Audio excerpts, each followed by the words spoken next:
would prepare for your ceaseless battle. Welcome in, everybody. Wish to live, Okay, announcer, you can stop talking. It's my turn. We are here on Sky Temple, map number 1 of the day, and our best of whatever here in the NA in-houses. We have got a Falstad, Madara, Diablo, Brandon, Albatox, Blaze, Weary Day, Brightwing, Psy, Greymane. The temple opens Over. in Please, announcer, please. On the right-hand side, we are going to be having the Horde with a Porky, Garrosh, Roger, Thrall, Mason, Blaze, Dahaka, Valimar playing Rhaegar, and Kelsier will be on the Hanzo. Thank you, Ashmantle. Extremely enjoyable for you. Yeah, we're going to be playing more Hades today as well. I am itching to play some Hades.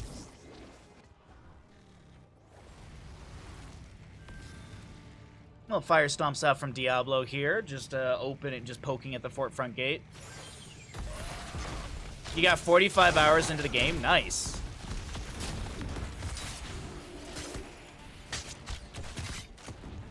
We won't count the AFK.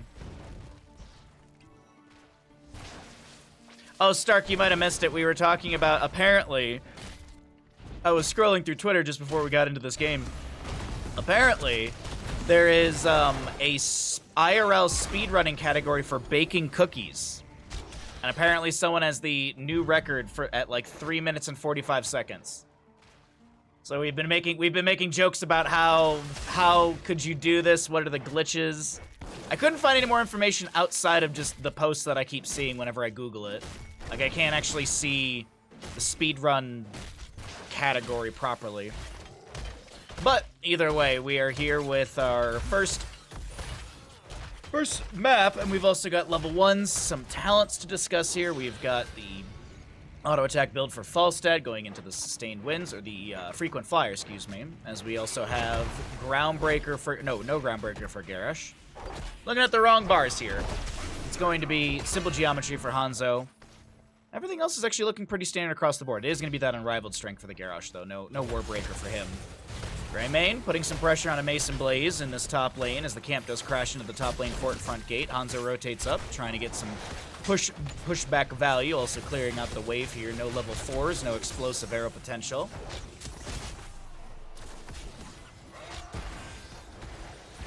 I guess they made that in Chernobyl. Risky joke? No, I think that's okay. Oh, Thrall goes down in bottom lane. Little danger ping on the Madara right there, but either way. Nice trade. Well, not that nice, as it is going to be 2-for-1 favoring the side of the Horde.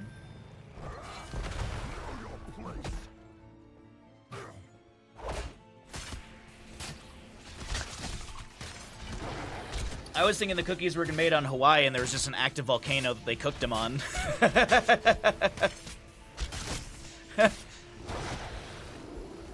Would you like to bake your cookies in 0.5 seconds? Just put them on this molten magma.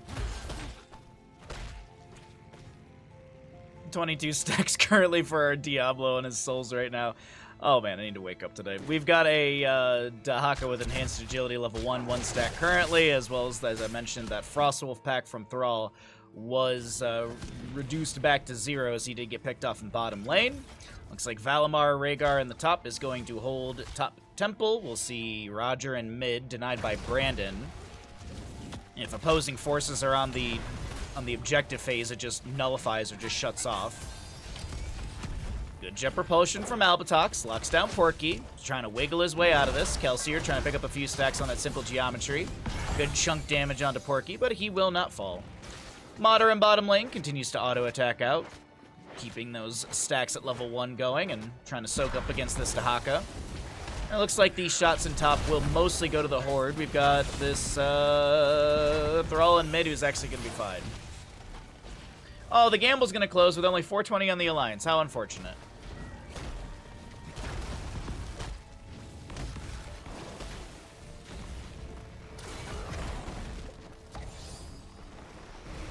Mid shots will finish out onto the Horde side of things. Sorry, I read Lard's message and it took me a second. Why do you carry radioactive materials in sealed lead containers?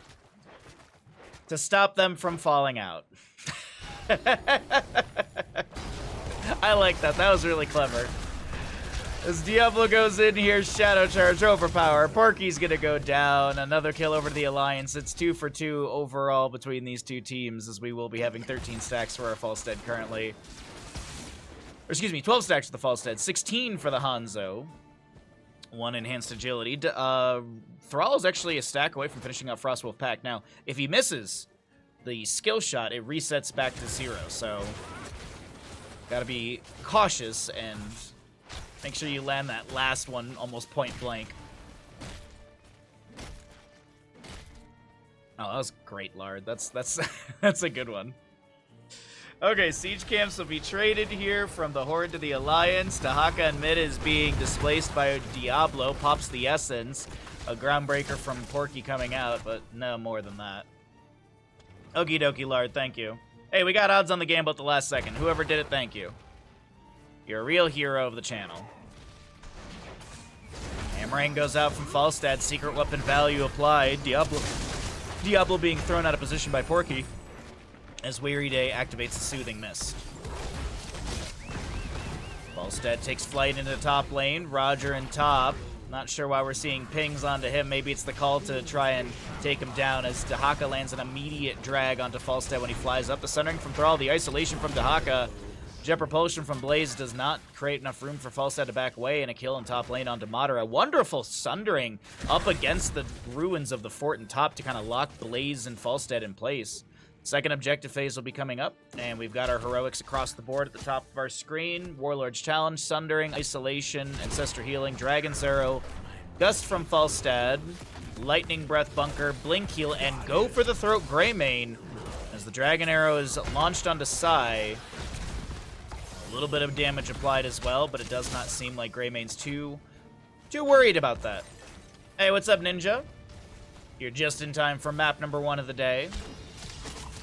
So you have not missed any potential Abathur. Hopefully they'll get an Abathur game today. Good morning, Todd. Bunch of cuties in chat. Oh, by the way, did you guys see that Twitch is now allowing rear ends dancing?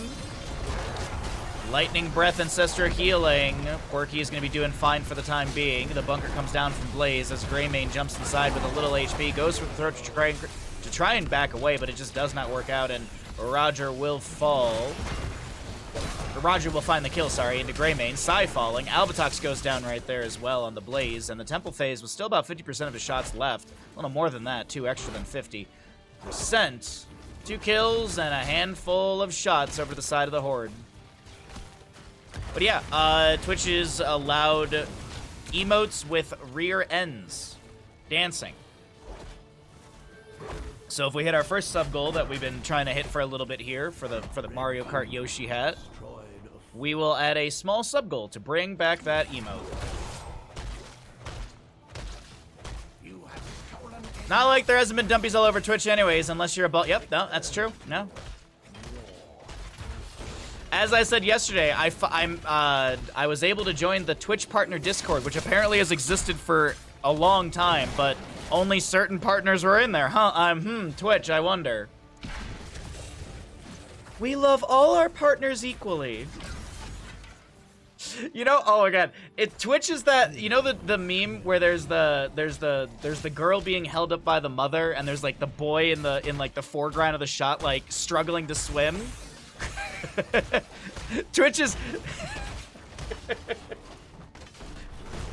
always just supporting and paying attention to their bigger streamers. Then you got the other ones just floundering over here. Anyways, sorry, I apologize. Off topic today, but we've got a Greymane falling. Falstad was picked up earlier. Albatox is going to be able to jet propulsion away. You're the skeleton underwater. I am the skeleton underwater. Oh, man. Oh. I should just make that meme. It's not like Twitch likes me anyways. So you were just uninvited to the Discord is what you're saying? Exactly, yes.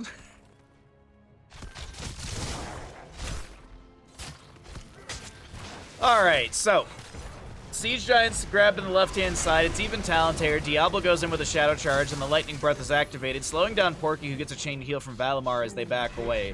No invade onto the camp in time. Some damage onto the Siege Giants, as the members of the Alliance will have their Siege Giants moving into bottom lane. This third objective phase of the game is going to be mid and bottom. As Thrall did... Oh, he actually didn't finish up that level 1. That's what we saw the pings on Roger earlier. I think he missed one of the Frostwolves and it reset his stackage. Madara gonna be flying over to mid lane as the bunker from Blaze has been called down. Albatox maybe looking to play into Porky here. Armor on Garrosh is looking pretty good. Valimar is rotated up. Dragon's Arrow into Diablo, who gets the Ancestor healing from Rhaegar as the Hammering comes out, but Brightwing... Sorry, I misspoke right there. The Ancestor healing going to the Porky, I believe. Completely misread the model there. Don't make a Reddit thread, chat.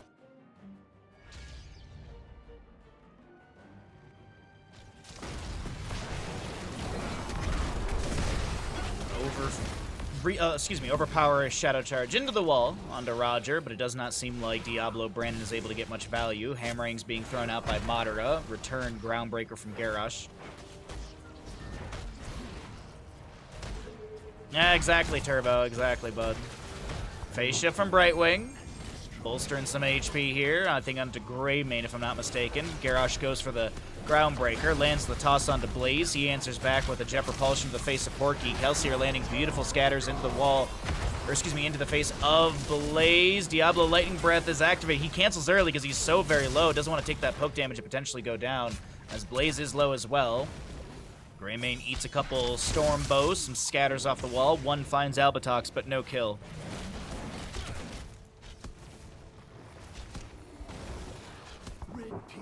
Mid fort does go down. Mid shots go to mid keep.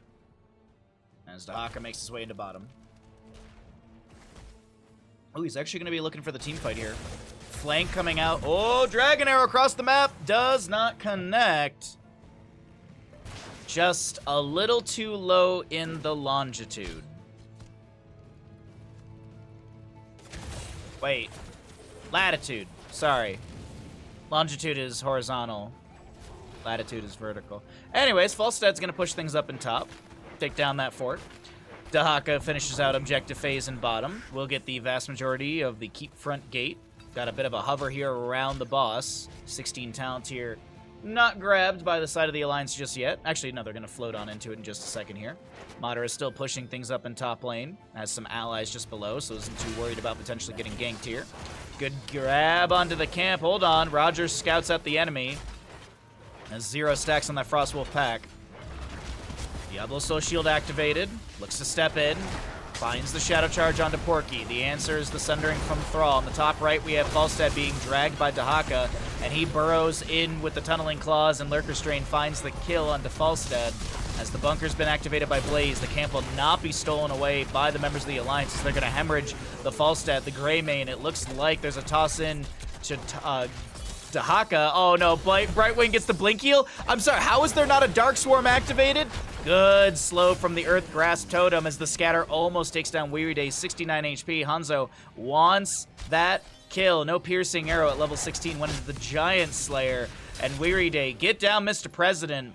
2 or 3 times escaping death. At least once with 12 HP, once with like 69 HP. But either way, with a triple kill in hand, the Horde run to the boss.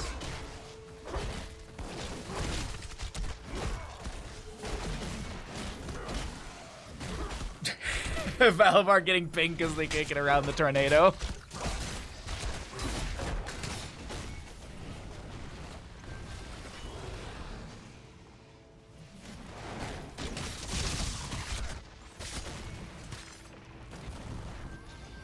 Okay. Falstad clearing out bottom. Should have a barrel roll to be able to get out of this. Yeah, Indomitable activated. Porky trying to step up a bit there, but won't be able to find the CC necessary to take down Falstad as we continue to chill here in bottom lane. Sonic Arrow going out from Falstad, from Hanzo, trying to scout out onto the enemy. Sees Falstad and crew. as Boss will continue to pressure through bottom lane, but this is going to be chunked down quite quickly. Meanwhile, though, Dahaka's already in top lane. Temple faces up in 3 seconds, and we'll see a Siege Camp, Bruiser Camp grab for top lane. Albatox gonna scout this out. Warlord's challenge, not close enough, and Blaze just being thrown away.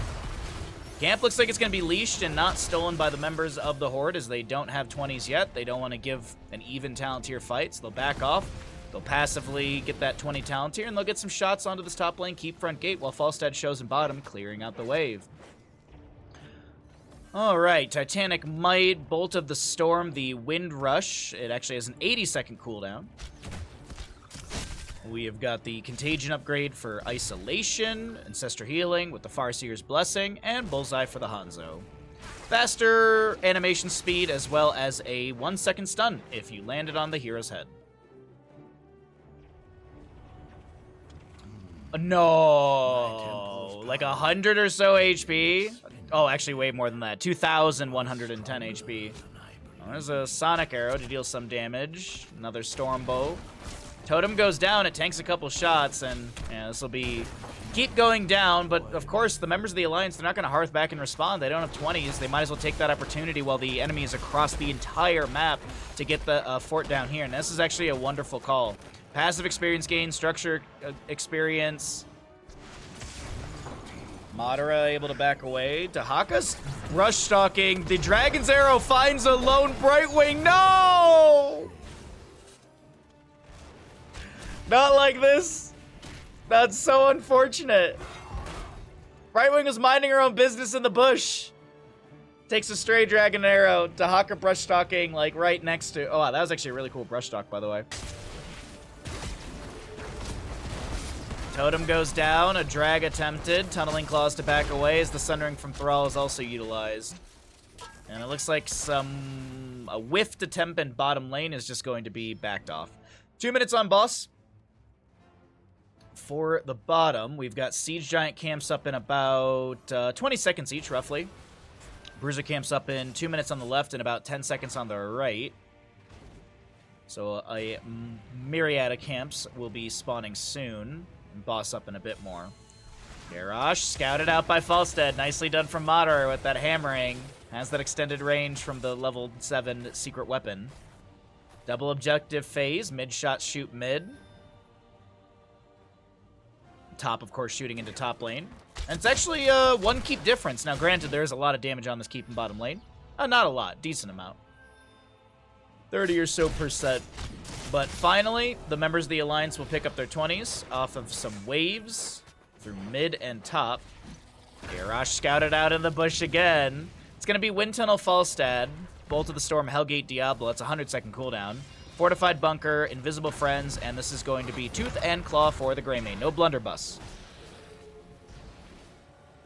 Falstad gets the Wind Tunnel in top lane in time. The Dragon's Arrow going wide. The phase shift from Brightwing will be coming through. Meanwhile, Diablo activates a Sundering or Lightning Breath on the bottom of our screen. The Sundering as well from Thrall. Isolation did connect onto Madara, who tried to give a blink target to Brightwing, but she does go down on the top lane engagement. So 2 little fights happening simultaneously, and the Alliance will come out, or the Horde will come out on top of this. Though it looks like the fight's not over just yet. Warlord challenge onto Blaze. He doesn't have a bunker. Oh, he actually just called it down. That's why. I was like, there's no bunker, but that cooldown's quite high. Mid shots have taken down mid keep. Bottom keep remaining still. Another hammering out from Falstad. Chunks onto some health bars here. Brightwing's up in 30 seconds. Checking really quickly. She's got phase shift available. But I don't know if you want to give this 30 seconds to the enemy right now. The blue team's core is being assaulted. Bottom keep goes down. Falstad is chilling in the bush. He's got a Wind Tunnel available. He's got a nice angle onto this. He'll have to barrel roll away. He might have to Wind Tunnel onto Porky here. Thrall alone in the top lane. Dragon's Arrow will connect. Ally toss onto Kelsier. There's the Wind Tunnel into the wall. Falstad going to try and get some decent damage. The cleanse from Rhaegar with that purge. Meanwhile, in top lane, Roger's being chased. He's going to Wind Fury out. This is Bolt of the Storm. Some shots onto the core. 25% has been taken off. And meanwhile, Blaze has moved onto top lane Temple. He'll finish this out. They won't take down the keep over here. They'll take down the keep front gate. Boss is up and available, Siege Giant Camp, Bruiser Camp. There's a few things to grab on the map here. Even talent tiers, but whew, 2 to 12 in kills. And this map is looking, uh-oh, no check onto the bush this time. Overpower, or excuse me, toss into Sundering. Isolation thrown in there as well. The Ancestor Healing coming through from Rhaegar. That Jet Propulsion activated by Blaze and Porky. Who initiated this gank is the one to go down. Greymane goes in for the throat. Thrall loses his stacks once again, and the Alliance run for a boss. That's really good. That was really good. I was, uh-oh. What's going on over here? Oh, they're just stealing the camp. I was like, you guys trying to backdoor the core with a Hanzo Dahaka? No. No, Porky's setting up that gank here, and there was no check into the bush from Brandon, which has been pretty consistent from anyone, really. And, absolute shutdown, turn of tables, boss, Siege Giants going in through bottom. Falstead's back at core. He'll be able to clear out this camp that was grabbed. Oh, Hanzo hugging the wall here. What are we trying to do? Wind Tunnel's available. Dragon's Arrow into drag, into damage. Okay, we're having a base race, aren't we? Brandon's Hearthing back. Actually, so is Alpatox. No, okay, Greymane and Blaze are going to go ahead and try and delay things out. Hellgate, they're trying to take down Kelsier. They will be able to. Weary Days here to help out. Isolation from Dahaka connecting onto Brightwing. And the core on the right side of the map is going to be falling. I can't believe it. What an insane game number 1 of the day.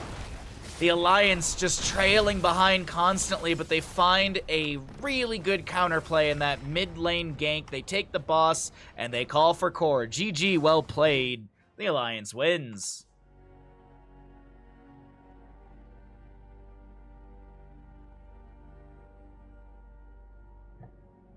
What a great game.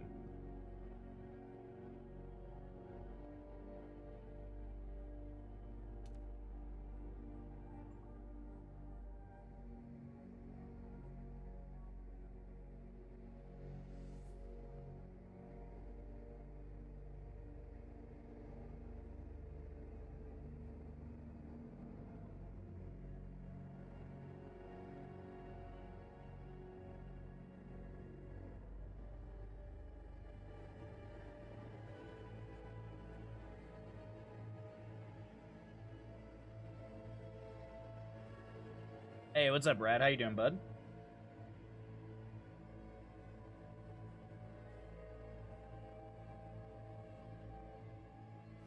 Who the hell's that? That's not what's his name, the grad student. Nah, he graduated. Must be the new one. New one. That's supposed to be a Prime sub.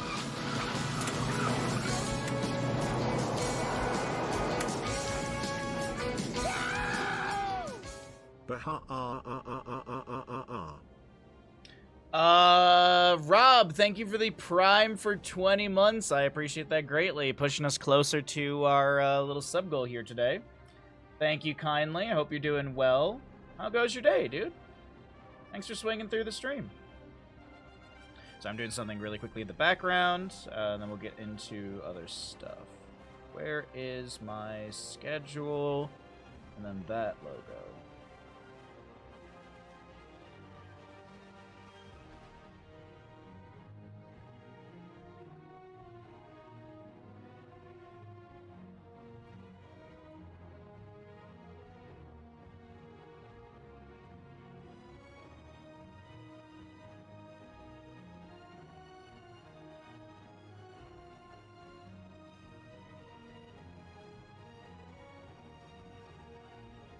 Alright, anyways.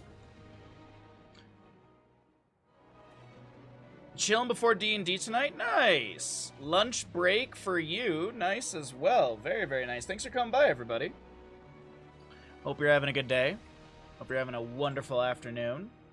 We just saw the Alliance take the first map of the day in a really cool turnaround. A really cool turn of tables, if you will. Okay.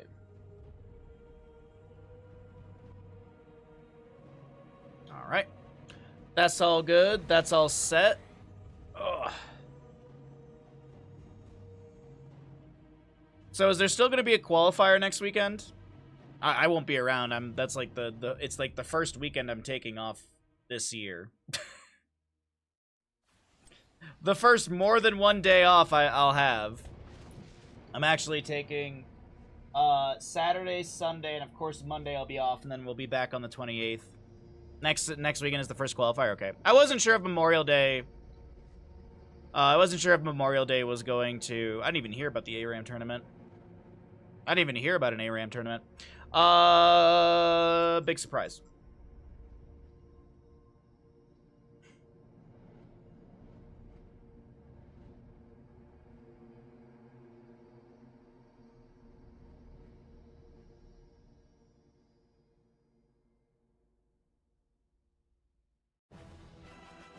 Oh, it's just posting Discord.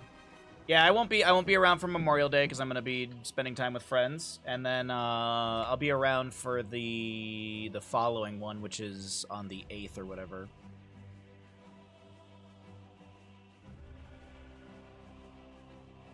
I know. I'll be taking a weekend off. It's gonna be insane. It's gonna be insane. I'm actually gonna be very unsure of what to do with myself. So next week we're gonna be hitting the subs hard next week, even though we had a sub goal for this already. But it'll be a brain fix. I'll be like, ah, yes, I had a successful week.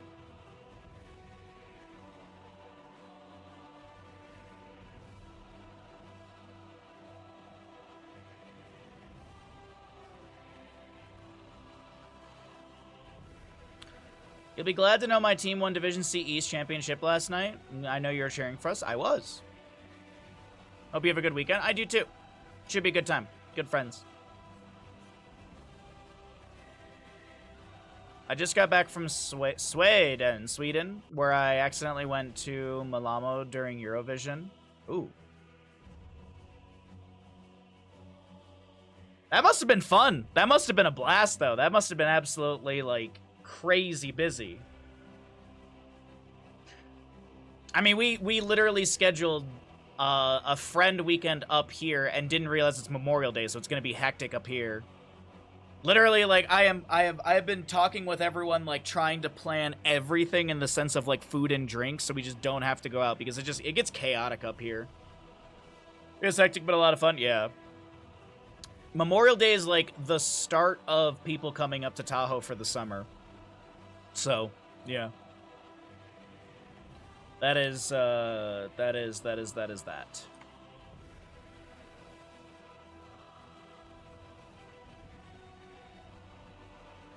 Hang on a second.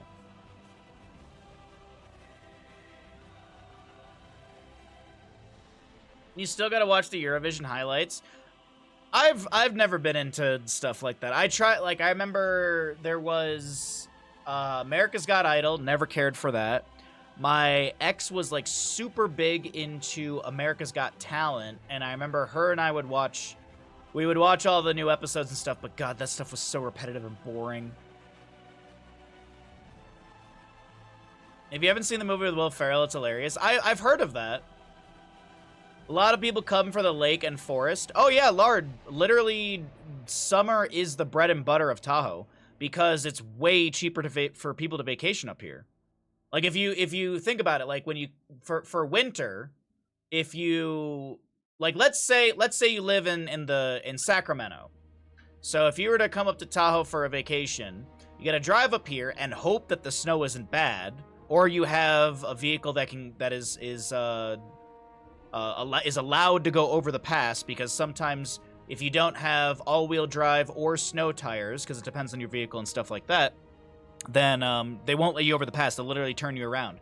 I remember I was coming home from Thanksgiving one time from Hostiles, and the truck in front of me was a brand new Chevy or whatever, and it was a Chevy Colorado, and the guy in front of me was like, can you put it in 4x4? And the guy goes, no, it's only rear-wheel drive. And the guy goes, you have to turn around. You can't go over the pass. And he's like, but I have rear-wheel drive. Or no, he kept saying, but I have a truck.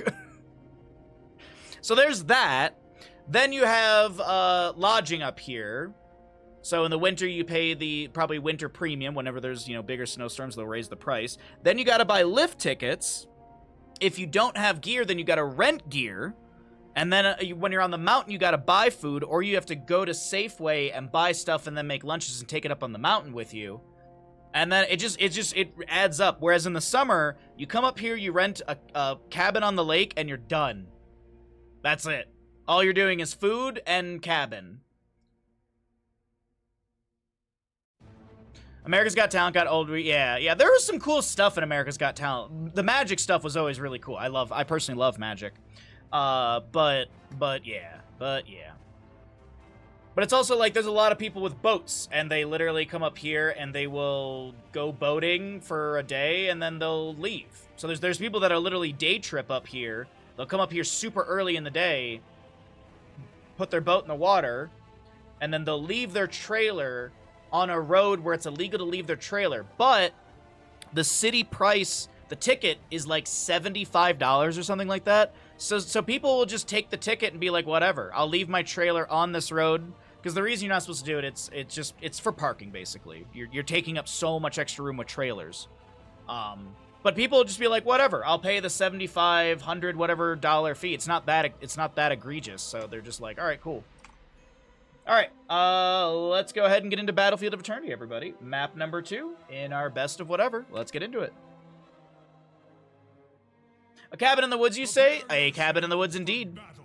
You'll go get eaten by Tahoe Tessie. On the left-hand side, we have the Alliance with a Madara Tracer, Sai Vala, Porky Diablo, Roger Hogger, and Weary Day to Play Malfurion. Over on the right, it is going to be the Horde with an Albatox Tychus, Valimar Lucio, Mason Blaze, that's very convenient.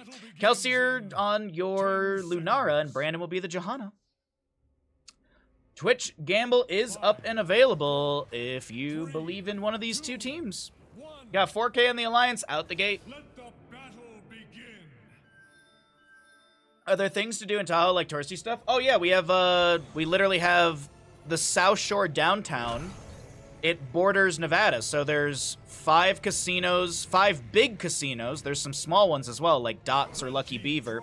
Yes, there's a casino called the Lucky Beaver. They apparently have the very good hamburgers. That's not a joke. It's apparently there's a small gambling bar called the Lucky Beaver that has delicious meat.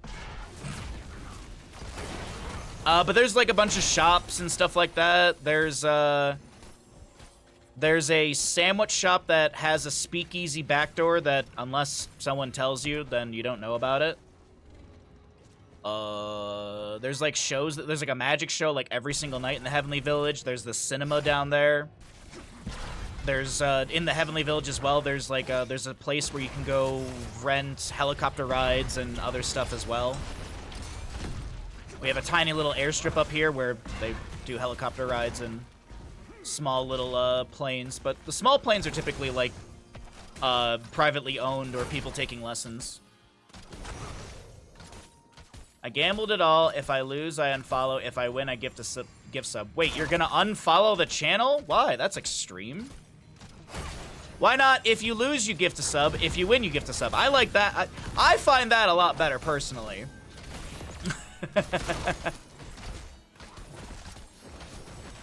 It's a fun town. It's a fun town. There's a lot to do. There's definitely more to do in the summer than there is in the winter for families. I mean, heck, even in the summer, the gondola's open. You can go to the top of Heavenly.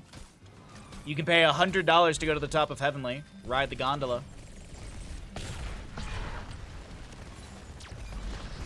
All right, we got good odds on the gamble. Thank you very much. All right, I'm gonna focus in because I've missed 2 kills so far.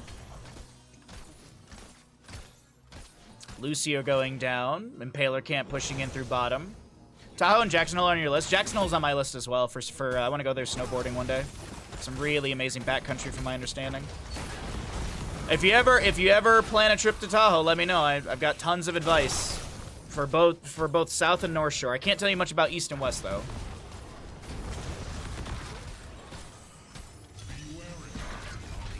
Oh, no idea, Stark. No idea, bud.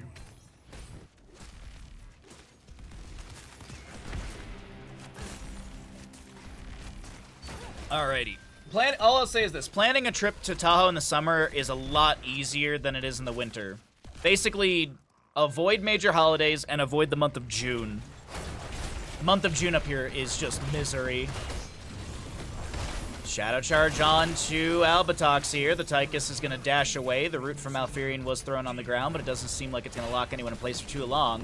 We've got our first objective phase up and available here as the Soul Shield from Diablo will be activated. Still getting stunned up by the Immortal, catching a hoof. I don't know if Diablo's got feet or hooves. I guess he's got toesies, doesn't he? So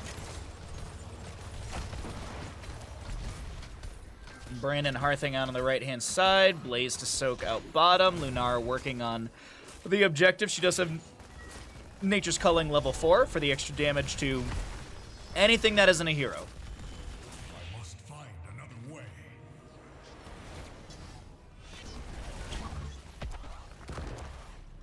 Poke damage from that concussion, the grenade from Tychus. Objective phase, go to race potential sides. Lunara continues to stay on the right, working through. Tychus is dropping some damage onto Hogger. Roger is going to get hit with a huge AoE stun from Blaze. Roger getting a little low on that Hogger. A lot of rage built up for the Knoll, but it's going to be Tychus going down. Didn't miss that kill. And Roger low, but it does not look like the race is going to be over for the side, or in favor for the side of the Horde. The Alliance will pick up the first Immortal of the game. Quirky being pulled back in, looking to pick up these 2 regeneration globes and maybe reinitiate the fight. Nope. Hey, good odds on the gamble, chat. I'm very proud of you. Thank you.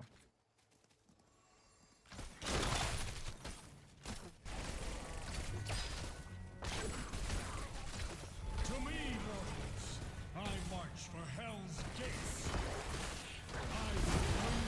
Alright, Immortal is going to clear things out here in top lane, at least the fort front gate. Overpower from Diablo, pulling Johanna out, but it's Vala who just rains in some damage. 15 stacks on that level 1 puncturing arrow for her.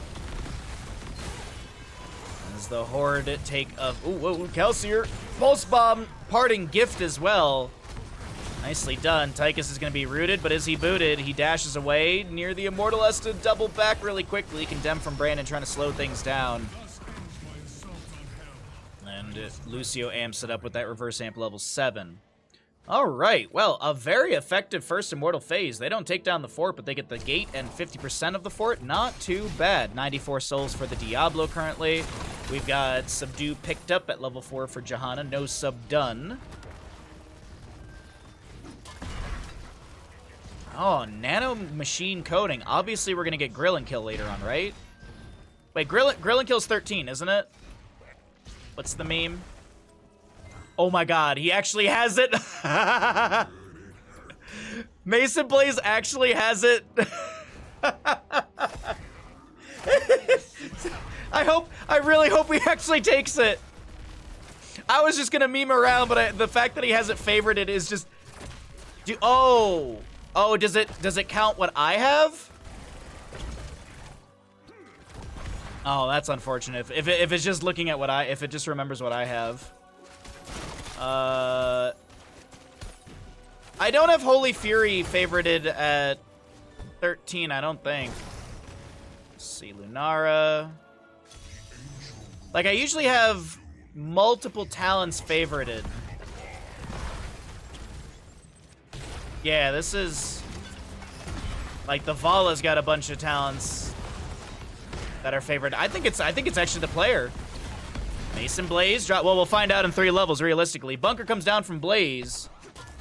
As we do have Commandeer Odin, High Five Lucio, Bunker Blaze, Bless Shield Johanna, Leaping Strike Lunara. On the opposing side, Tranquility, as well as Shockwave, Lightning Breath. Don't know Tracers yet. Vala holding.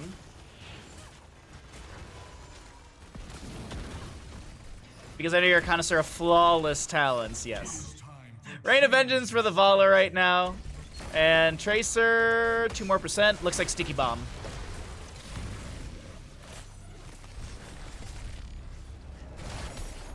Mortal spins here. Zoning back the members of the Alliance. Commandeer Odin has been summoned as we have 10s on both sides. Only one real big heroic used right now. Actually, Bunker has been used. It's on 18-second cooldown currently.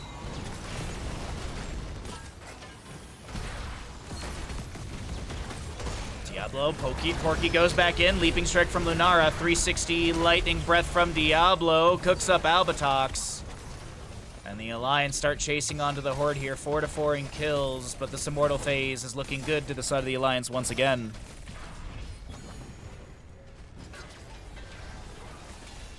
Alright, Immortal goes down into bottom lane. Wait a minute. Camp is still... Yeah, the camp was showing on the minimap, and you saw that. You saw that realization from the side of the Alliance. They're like, wait a minute. We just got some kill. We just got a kill. Let's go ahead and try and invade under this camp while they're kind of regaining their positioning here on the side of the Alliance or the Horde. Bunker, again, summoned by Blaze. We have the Immortal in bottom lane pushing in. Johanna trying to slow down Porky here. Oil Slick's coming out as well.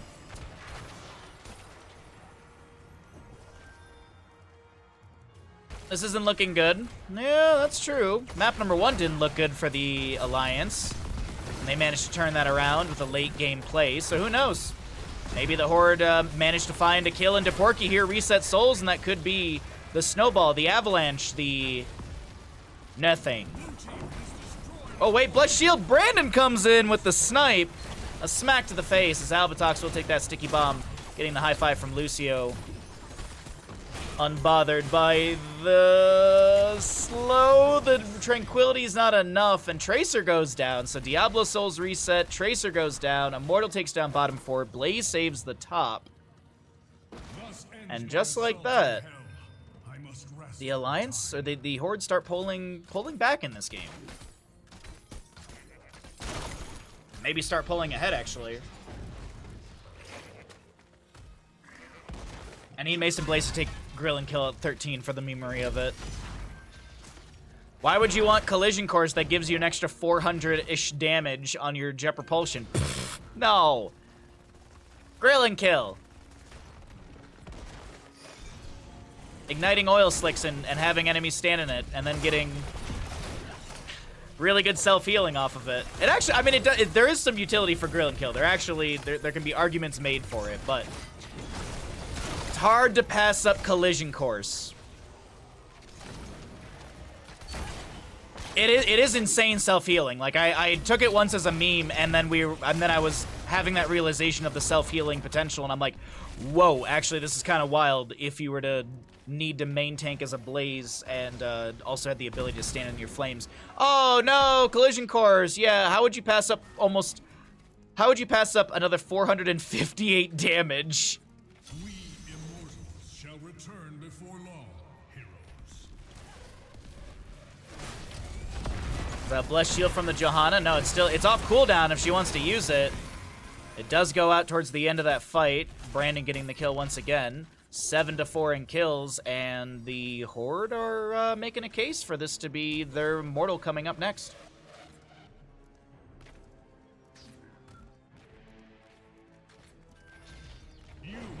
Who needs healing if you just kill the enemy team? That's a very good point. That's a good mentality to have. It's like saying, oh, we need a race hero for Battlefield of Eternity. It's like, but if you kill the entire enemy team, then you can take your sweet time racing. Unfortunately, Vala's going to go down right there. She had 26 stacks on her level 1, unable to get much damage onto this Immortal. We already had Tracer Lunara working on this, or excuse me, Tychus and Lunara working on this bottom objective. They rotated up to help out the team fight. Brandon's going to throw out some shield glares to lay out moderate sustained damage from that Tracer. Sentinel Wisp going to be moved around here, so that way it gets extra vision. Yes, Sentinel Wisp level 1. Oh, there's Hades 2 patch notes? Nice. Yeah, please do send it to me. We'll take a look at them before we play the game today. See what changed and see what we need to adjust. I hope you're all excited about Speedrun Saturday. I'm really looking forward to it on Saturday. I almost said tomorrow, but I realized tomorrow's Friday and we're playing Ghost of Tsushima. Or I'll accidentally play Hades 2 all day. We'll see. We've also got movie night tomorrow night, too. We're going to be watching History of the World Part 1. A nice Mel Brooks movie. Good staggering blow as the Commandeer Odin does come down. He'll jump inside the bunker. The Lightning Breath from Diablo activating. Leaping Strikes from Lunara trying to get some damage onto Porky here, mostly. I thought she was going to jump into the backline, but it seems like a lot of allies are low here on the side of the Horde. Commandeer Odin throws out a little bit more damage with those Ragnarok Annihilation abilities. The Root from Malfurion coming out. We've already had the halfway phase for the Immortals, so this is not going to be moving, and Vala continues to pressure onto Belith. Maybe they step it onto Hogger here. Does not look like the Horde will grab this objective. A high five from Lucio connects onto Albitox. The Pulse Bomb shy of any enemies as the recall comes through, and Tracer gets a little bit of percent charge from that parting gift level 1. 7% from hits, 7% per bomb. And then Sunday's Baja Ross, everybody. Sunday is going to be Baja Ross.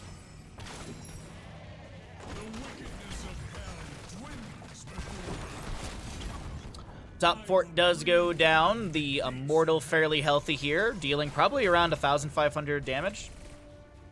1,492 damage. I was 8 off. I was 8 off. How awful.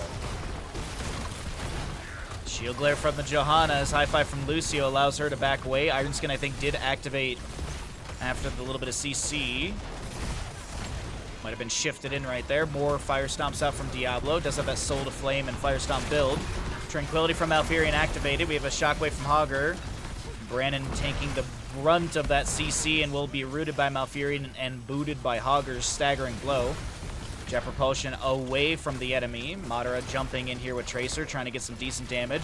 Throws down the Pulse Bomb, gets the recall. Mason Blaze low. Tracer almost gets the kill. The high five comes through. Lightning Breath into the face of Tychus. He summons the Commandeer Odin. Trying to use that armor, just trying to live, but it's just not enough. He'll be dead for 35. Johanna dead for 18. It looks like the Alliance are going for core, but can they end? Well, with Lucio going down, looks very possible. Diablo is going to be picked off. Soul's expended. Still has to cross the entire map. Jet Propulsion from Blaze. Damage from Lunara looking pretty good. Oh, multi-shot, and that's Lunara going down. Staggering blow into the wall. Blaze will fall as well.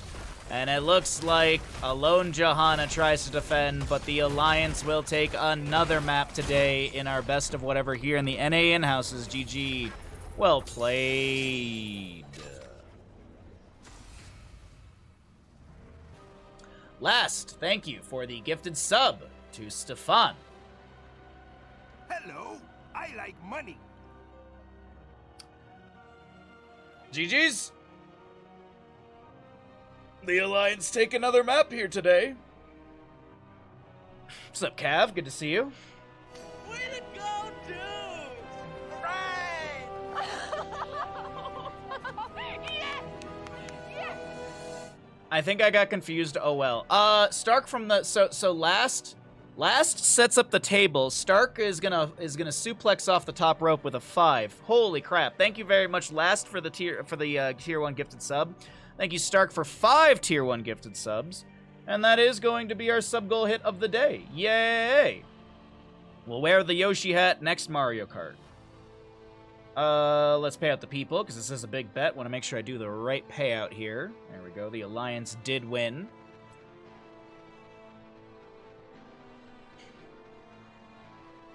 Be Yoshi. I will be. Stream elements.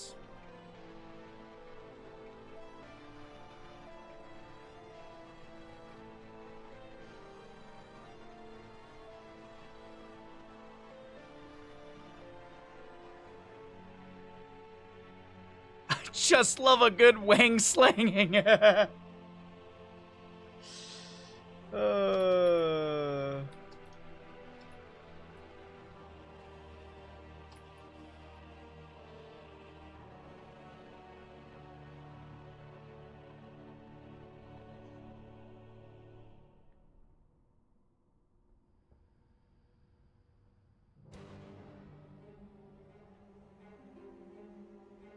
Gym time. Hey, thanks for hanging out. Thanks for the gifted sub, and we'll see you next time, Last. Thank you much. Alrighty, let's do the thing. Let's do the thing we always do. Go ahead and get everything all set up here. We had some Bandit Redemption that I totally did not forget about. So we'll set everything up. We will update the scores, and then we'll get going. See you, champion. Yeah, champion of Division C East. That, and that. All right. Wonderful. I push this button, and we give Bandit pets.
Okie dokie. I am back. Let's grab this.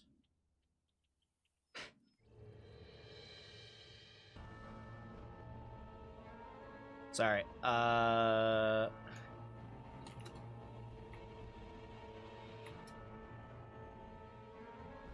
Some friends are posting stuff in Discord and it's adorable. How do things look on the YouTube side of the stream? I'm like, there's apparently no messages, so it looks like it's just chill or whatever. Jesus. My back. Oh, my back.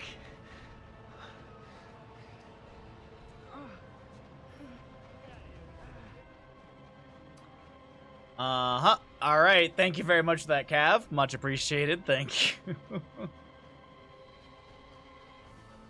Let's see. This.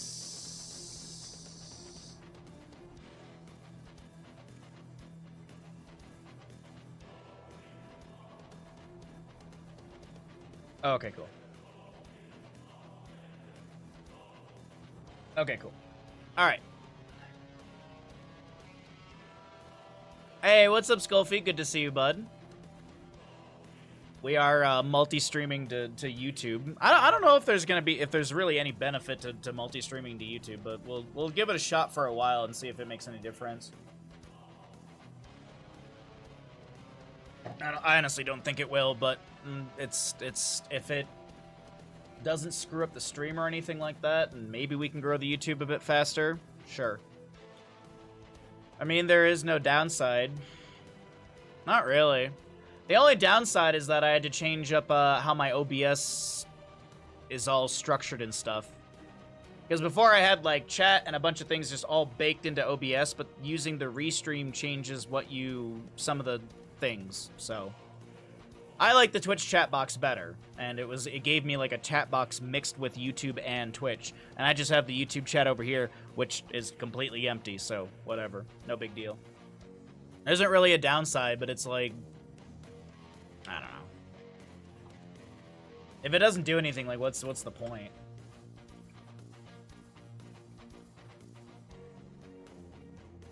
Okay.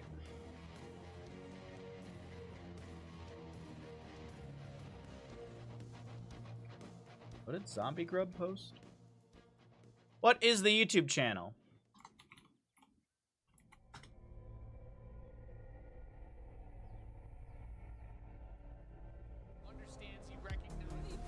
What is this? Oh, there's the blink forward in on top of the prism. Does cancel. Oliveira, he's going for a push out. This is going to need to be a bit of Help against the Zealots, but not against the Stalkers, which are warping it. I really love this gutsy play. Showtime understands he recognizes.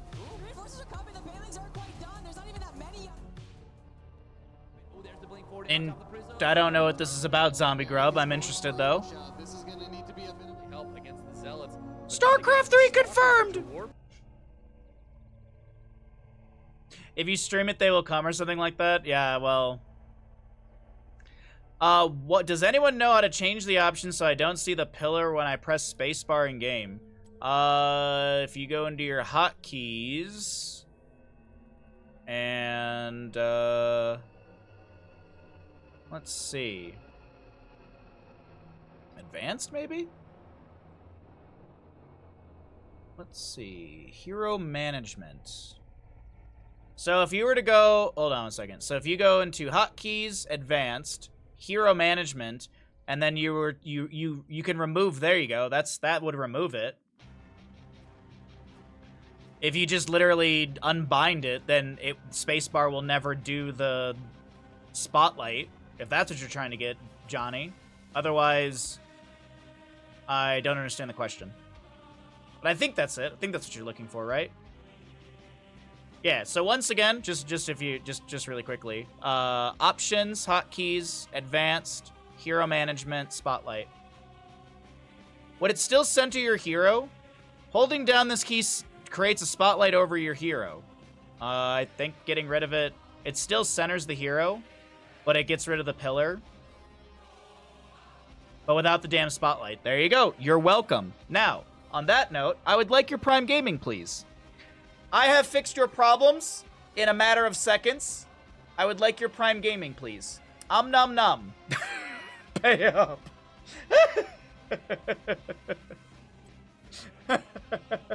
What's up, Tessa? How you doing today, bud?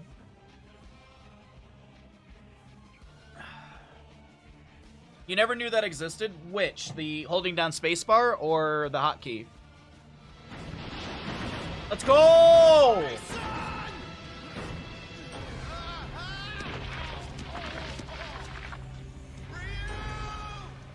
There you go. There I go. Thank you. Thank you. There you go. Chat, we are... Chat. We are 8 subs away from the return of Cho'Gall Dumpy. We are 8 subs away from the return of one of the best emotes on all of Twitch. Holding down spacebar for the Pillow of Light. Oh yeah. That's been in the game for like ever. The battle begins shortly, heroes.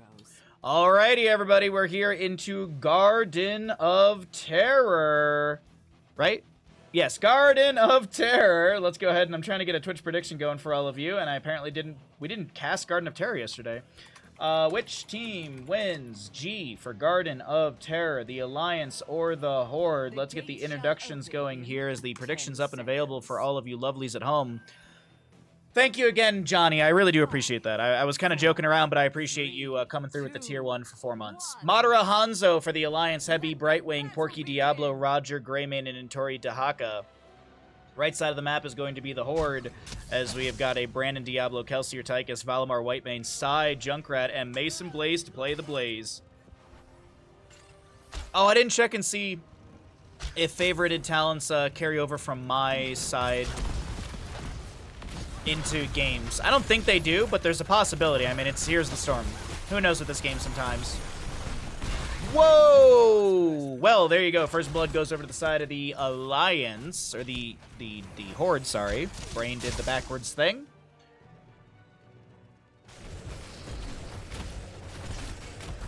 No, but to circle back, Cav, I need to figure out a little bit more stuff on the YouTube side of things, because the YouTube dashboard for streaming is so convoluted and confusing. Like the title image that it used, or I guess the stream image that it used was an image that I made back when I first started streaming in like 2018 or something like that.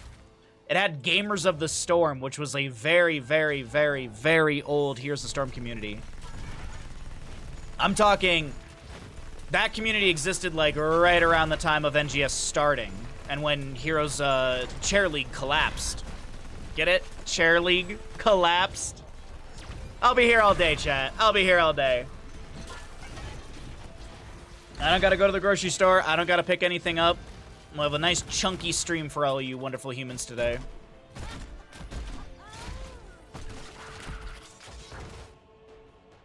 Heavy pushes things up in top lane. Camps are... Ah! Quick! Change the channel! Why would you change the channel? Why? It's not like I'm grilling asparagus again.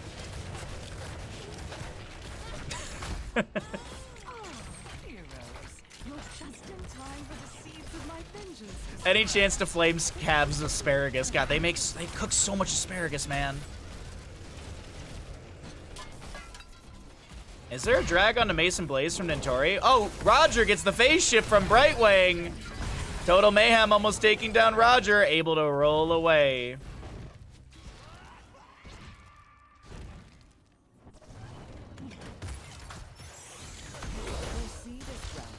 Like, grilled asparagus with some steak, sure.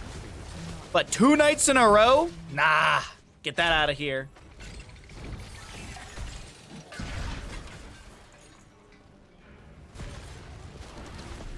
Little giggle beam onto Porky right now. That's really all we're going to be seeing from Whitemane, as the first objective phase will be up in the bottom left of the map. Junkrat pokes out onto... Oh, no! Heavy body blocks the frag launcher grenade, and Roger gets the channel. Nicely done. Good job, Greymane.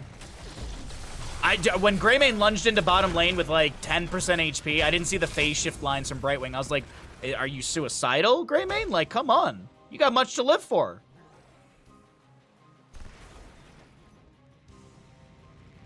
Wait, the asparagus peas thing is a gene? I thought it just was a thing. I thought it was just you eat asparagus and you have nasty smelling pee. Hence the Austin Powers joke. Where he literally, he's in the lobby and he's just eating asparagus and the guards start sniffing the air.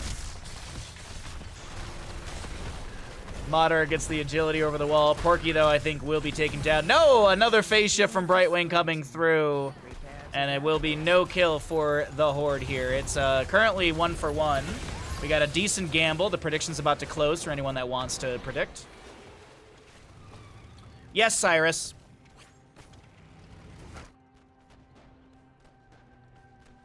You need the gene to smell it? Really? Oh, today I learned. Isn't there like a gene or something like that for dark chocolate? Ooh, Porky, the body block from Brandon. God dang, Brandon. I know you're playing a noob rack, but you just became a wall. Jesus. That like, body blocks like that are so frustrating to be on the receiving side of. Because it's just like, please stop, sir. I just want to get through to my gate. I'm here. I'm home. A noob rack is going to be able to get the channel over here. I apologize. Hanzo goes down to the Tychus in mid. And it looks like, yeah, this objective phase will go over the side of the Horde. 1 out of 3 seeds to both teams. Oh, coriander tastes like so. Is it not coriander? It's what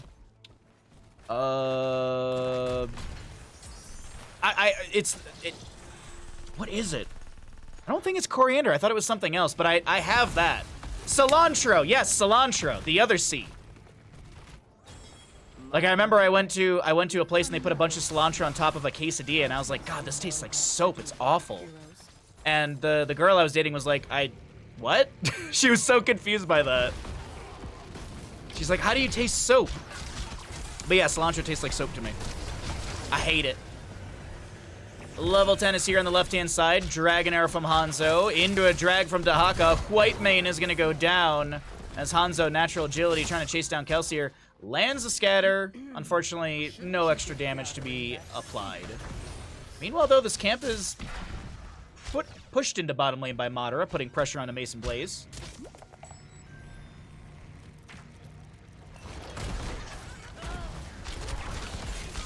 Coriander is cilantro, the same plant? Wait, really? Oh, I thought they were 2 different things. Today I learned. Coriander and cilantro are the same.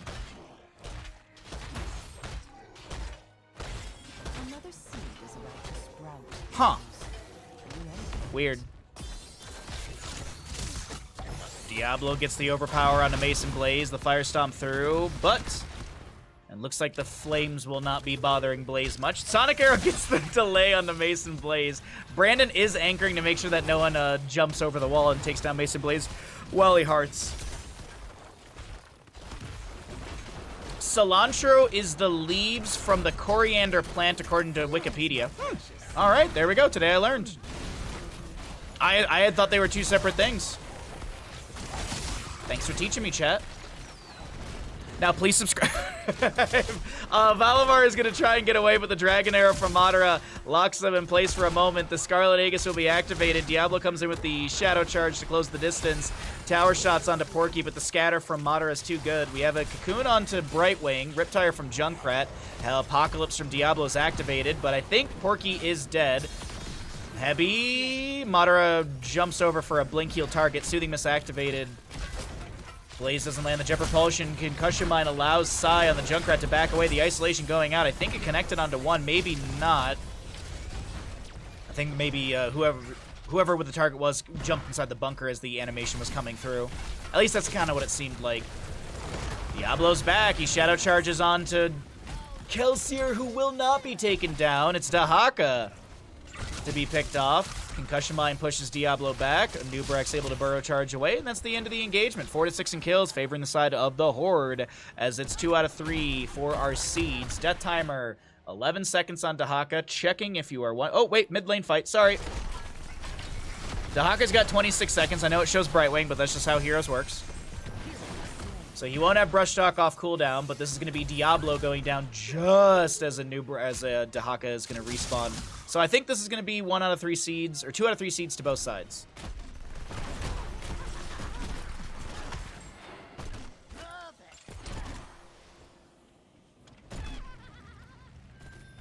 Greymane leashes the camp. This will be scouted out, like, okay, yeah, the camp was at 75% HP, so someone was working on this. Brandon chills in the bush to anchor for the team. Rotates right by the fort. Oh, looking to dive onto Greymane, but Roger's mounted and out. Happy day before Sayate Mai for those who celebrate. I don't know what that is. Never heard of that before. I'm probably saying it wrong, too.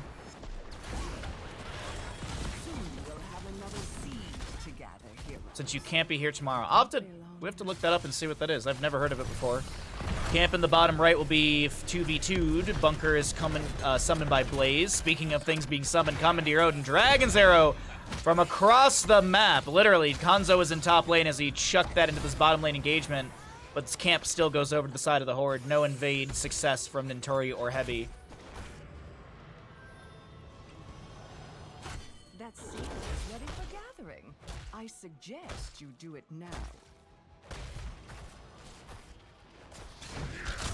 Diablo finds the overpower point blank onto a Nubarak as he's kind of caught awkwardly in this bush area. Good scatters from Hanzo poking out, but no kill. They do chunk the Nubarak down. It's 2 out of 3 seeds to both sides. Blaze. Oh, doesn't see Roger. Roger doesn't see Blaze. Well, he will now. Oil to slow down Roger. Rolls away. Jet Propulsion connects. Phase shift from Brightwing. 1 HP! Roger had 1 HP. And that phase shift connected in time. Cocoon from Dahaka comes through as Diablo is itty bitty with that subjugation level 13 from Whitemane. What a ridiculous phase shift right there. Calculated. Absolutely calculated.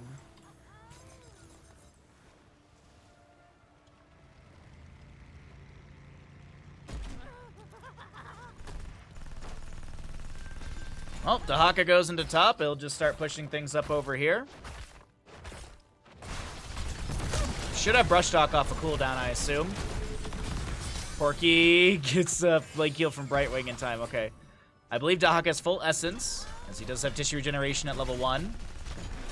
So extra essence available. I think he has a max of 60 right now. Yeah.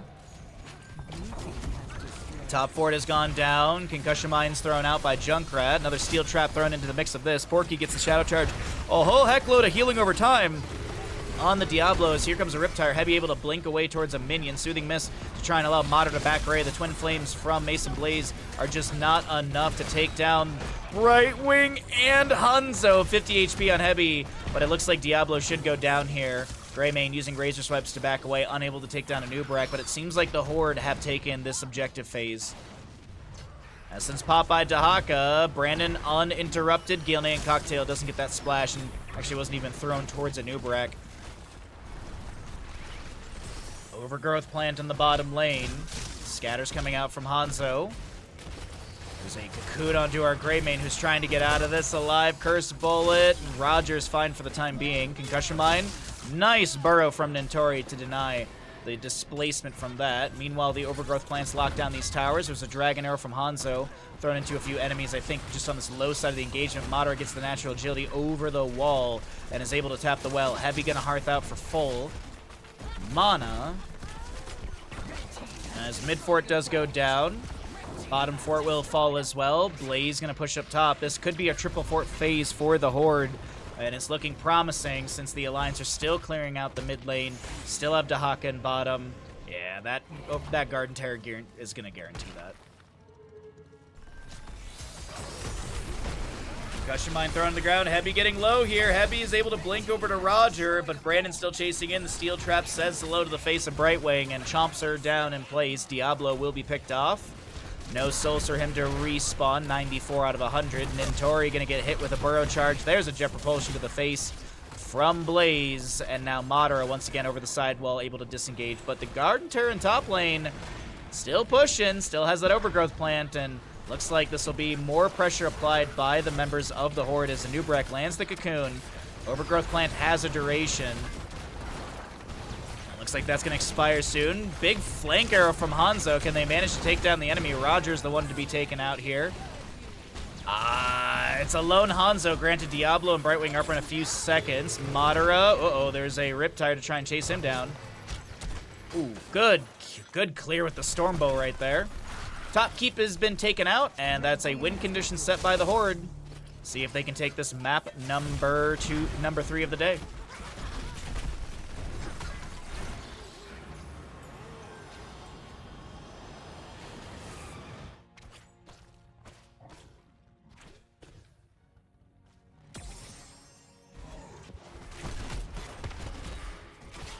Double camp to be grabbed here for top and mid by the side of the Horde. Looks like we'll see Siege Giants done by the same of the Alliance on the left-hand side.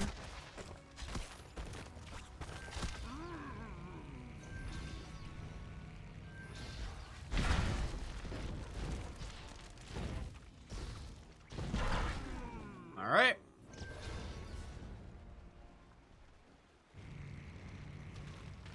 Camps around the map have been grabbed. Diablo, Devastating Charge is 2 out of 5 stacks. Oh, he just finished out Souls through mid.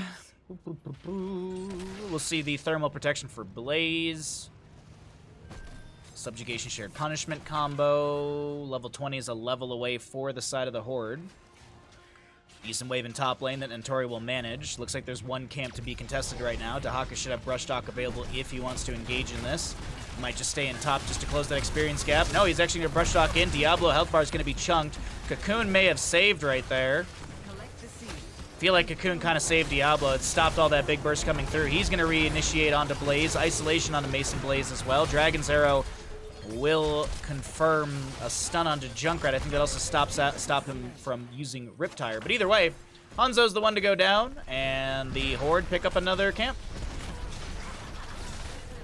Just like that. The Horde find their 13th kill of the game, and they'll push in through bottom lane. Top wave is pushed in, but it doesn't seem like that's the call from the Horde right now. Roger avoiding some of those grenades from side Junkrat. Here comes a Commandeer Odin through the bottom lane. Decent damage. Big red button, level 20 as well. Fortified Bunker, Cannonballs. We'll see the Scarlet Crusade, and as well as the Rewind for Anubarak. Objective phase is up, and it seems like Greymane was kind of rotating to that, but all of a sudden it's like, wait a minute, we got a bunch of enemies on our core. They just hard pushed through bottom lane, took down our keep. There's a camp still available. Dahaka's back over here. Greymane forces Brandon to burrow charge away, and Anubarak is able to land the combo onto Dahaka. He'll be able to burrow under the ground, pop his essence. Shielding has been dropped off the core, but doesn't seem like the Horde will continue to pressure this bottom lane. Bunker is available as the Scarlet Crusade comes through from Whitemane just in time. There's also that Dragon's Arrow from Hanzo. Riptire from Junkrat might go fishing for a Brightwing, but she should be inside the Hall of Storms just fine. Okay. What an insane map number 3. The Horde are bopping left and right. They've lost a singular fort in top lane. And this will be 1 out of 3 seeds to our red squad. There's a Siege Giant camp up and available. 20 just now being picked up by the side of the Alliance. Bullseye, Invisible Friends, Hellgate. That's going to be Blunderbuss for the Greymane. And Dahaka, I assume he goes into... Oh! He's going to go into Essence Claws. He did go into the Primal Rage level 13. Jab Propulsion to the face of Madara. He's unable to get away. The Concussion Mine finds the double kill. Rewind from Brandon's activated. Porky having to Hellgate away, using minions to Shadow Charge out of here. A drag from Dahaka's cleansed out immediately by Whitemane Intercession. With a double kill onto Brightwing Hanzo, is there a call to go bottom and end? It does seem like that is exactly going to be the case here. Blue team's turret is under attack. Commandeer Odin. Okay. Good burrow onto Nentori. Gets the burrow out of the engagement. Sorry, excuse me. Diablo just trying to harass a bit over here, but bunkers come down from Blaze. Commandeer Odin, yeah, they're just raining damage into the core. They're kind of avoiding all of this. Apocalypse from Diablo connects onto Kelsier. Roger goes in. Concussion Mine doesn't displace in the direction Junkrat was hoping for, but this is going to be map number 3, won by the Horde, I do believe. Blaze getting low. He does fall. Another Ragnarok missile with the nuke available goes onto the core, and that is Greymane in the air at the end of map number 3.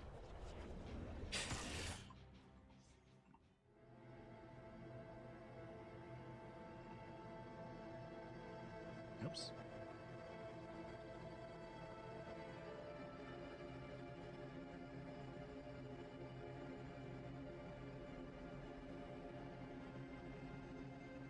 Constitution Day in Norway. 17th of May.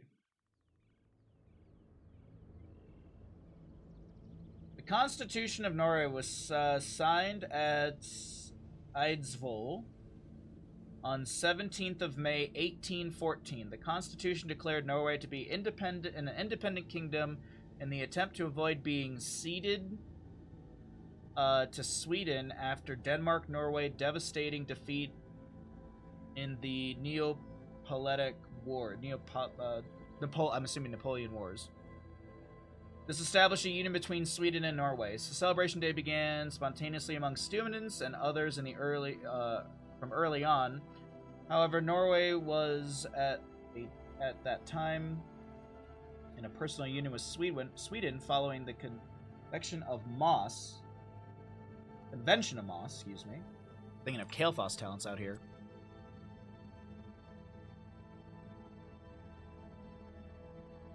Oh, that's cool. Well, there's a big celebration in Staugatten?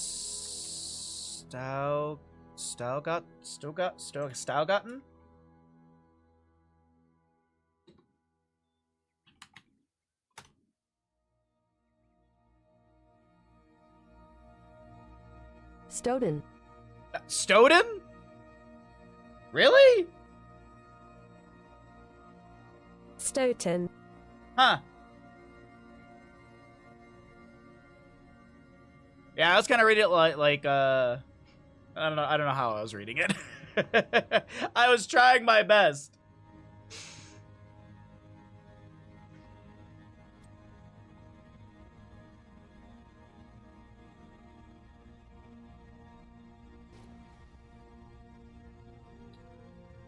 Alrighty. Next map.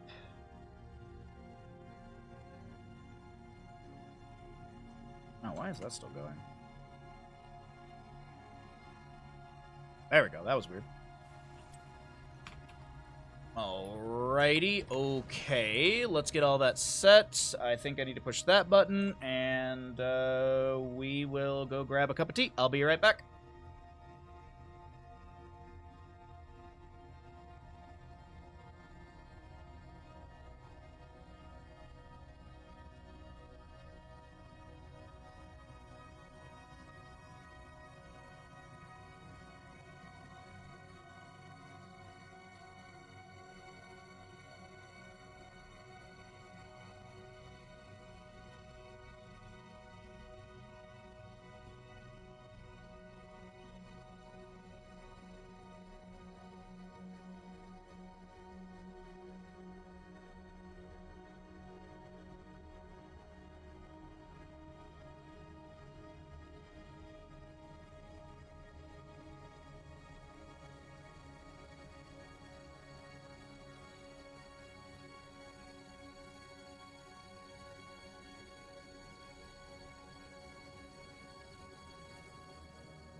Apparently there were messages in the YouTube chat? What? I didn't see a single one of these. Apparently there were messages in YouTube chat?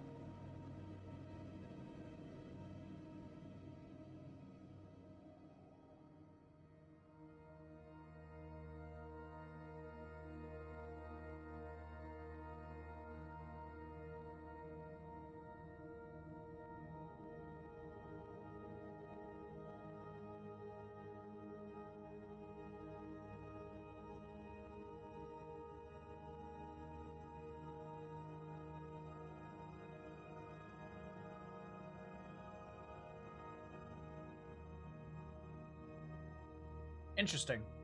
Yeah, I need to look into YouTube streaming more. I don't 100% understand. All right, I guess I'll just close YouTube chat. Apparently, I can't even see it. Why is it like that? If I go to the live channel thing... Oh, that's not what I wanted to do. If I go to the live tab in YouTube... No, streaming software. Does it actually have me live on YouTube? Connect stream software to go live. I like the dashboard for YouTube makes no sense. It literally says I'm not live on YouTube. Like stream health, no data. YouTube is not currently receiving data for this stream. We believe this. If you believe this is incorrect, ensure you're sending stream. But it's yes, it is.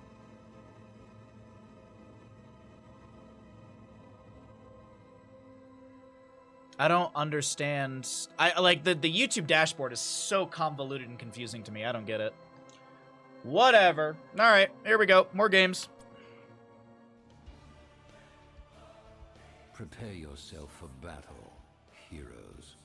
Alrighty. We're heading into Towers of Doom, map number 4 of the day, and the question that I posed to all of you is, who's gonna win? We got the Horde on the left, or the Alliance on the left-hand side with Amatera Imperius, Hebiana, Porky Johanna, Albatox Sylvanas, and Nentordi will be playing the Blaze. The battle begins in...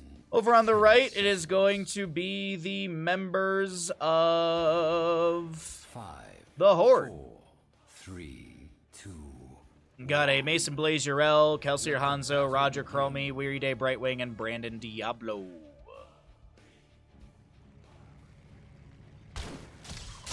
Well, either way, thanks for hanging out, everyone. I guess if you're watching live on YouTube, thanks for watching on YouTube. And if you're watching here on Twitch, thanks for hanging out here on Twitch. Much appreciated. Got great content for all of you. Got a bunch of games for the NA and houses, and then we'll do some Hades later. But right now, the engagement starts out in mid with an overpower onto Imperius. Madara tried to back away, and Hanzo finds the last little bit of damage. It seems fine, okay. It's just the dashboard is confusing to me. Like, I set up a bunch of stuff last night, and the dashboard literally says my stream isn't live, but if I go to my YouTube channel, it's like, hey, you're live. So I don't get it. And then the stuff I set up, like, I don't know if it says the game that I'm playing or whatever. I don't know, man. As I said, the YouTube dashboard is massively confusing.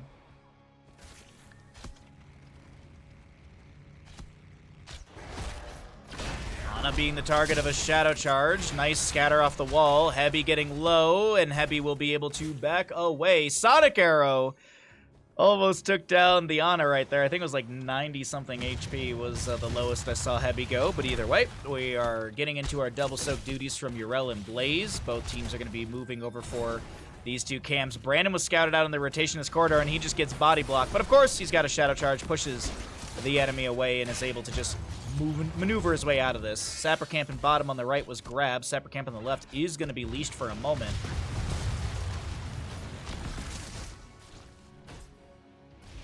Ana with some healing darts out. Another Sonic Arrow. Kelsier maybe looking for a free scatter stack or two. They take down most of the fort front wall with those sappers that were pushing the bottom lane. Porky steps into the face of Brandon, and that's the end of that. Actually, it's not. Johanna condemns forward and looks to group up a few enemies, but actually she won't be able to find much right there.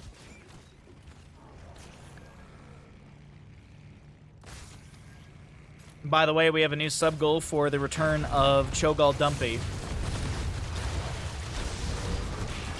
Apparently, dumper emotes are allowed on Twitch again. And I'm doing air quotes again. They were just removed. They were removed by... Some streamers were allowed to have it for some weird reason, and some weren't. Interesting. Brandon goes down. Sylvanas finds that kill. Celestial Charge onto the Hanzo here. And he's the next one to get picked off. Oh, literally, Lard has one. Literally, Lard has one. It's okay, it's a pig. It's not a sexy-eyed Cho'Gall. Maybe that's it. Maybe just the Twitch was just too afraid of how amazing that emote would be. Alright, so bottom is grabbed by the Alliance. Top right is delayed out by Dentori for the time being. Roger goes over and looks for the channel. We currently have Mater on the left-hand side. Cho'Gall is too sexy, apparently.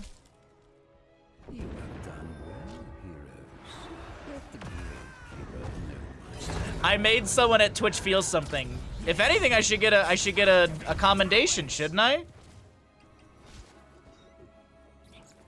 I think that's how that should work.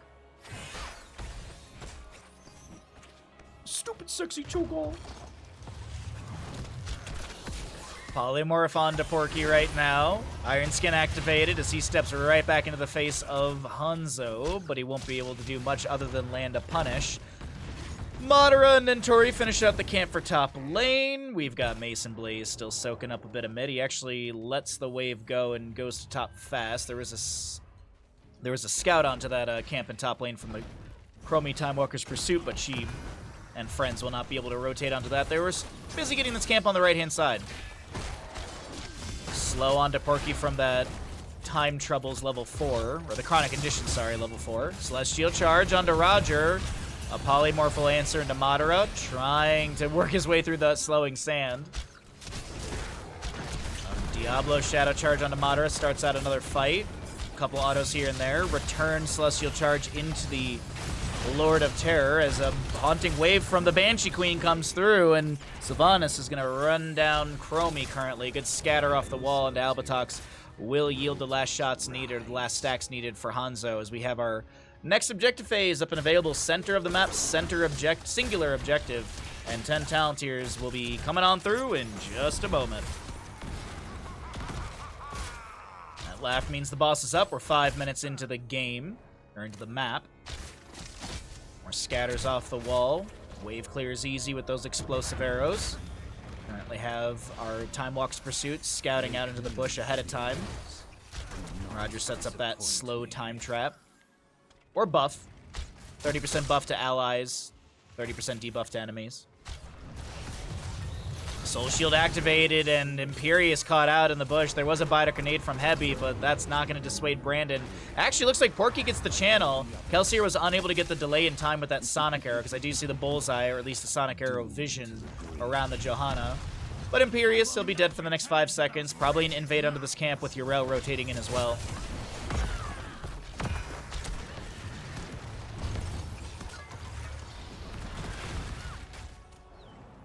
Okay. Diablo full on Souls, Lightning Breath, Blink Heal, Slowing Sands, Dragon's Arrow, and Ardent Defender. Wrath of Angiris, Nano Boost, Bless Shield, Wailing Arrow, and I assume Bunker for Blaze. We rarely see Combustion this level of play. Maybe for a meme here and there. Maybe Madara will play Combustion Blaze in the future. We got a Nano Boosted Imperius who's gonna land Celestial. I mean, why not go for all the Celestial? Why not go for Celestial Charge at level 1, Madara? You would have definitely had like 3 more kills, at least 3 more kills. I guarantee it. If Chess Looter were here, he would say the same. But I think he's currently at a cheese castle. At least that's where I think I saw the photos. I think he's literally at a castle of cheese. Celestial Charge onto Diablo. The Biter Grenade applied as well, but Madara unable to do more than just harass. We currently have Nentori grabbing the top lane camp. Cheese Castle or the Senate? Is it both? I peeked into the into our D&D chat and I saw that there was I swore I saw something that said Cheese Castle, but I might have misread, or I might have just been reading what I wanted to read. can tap here.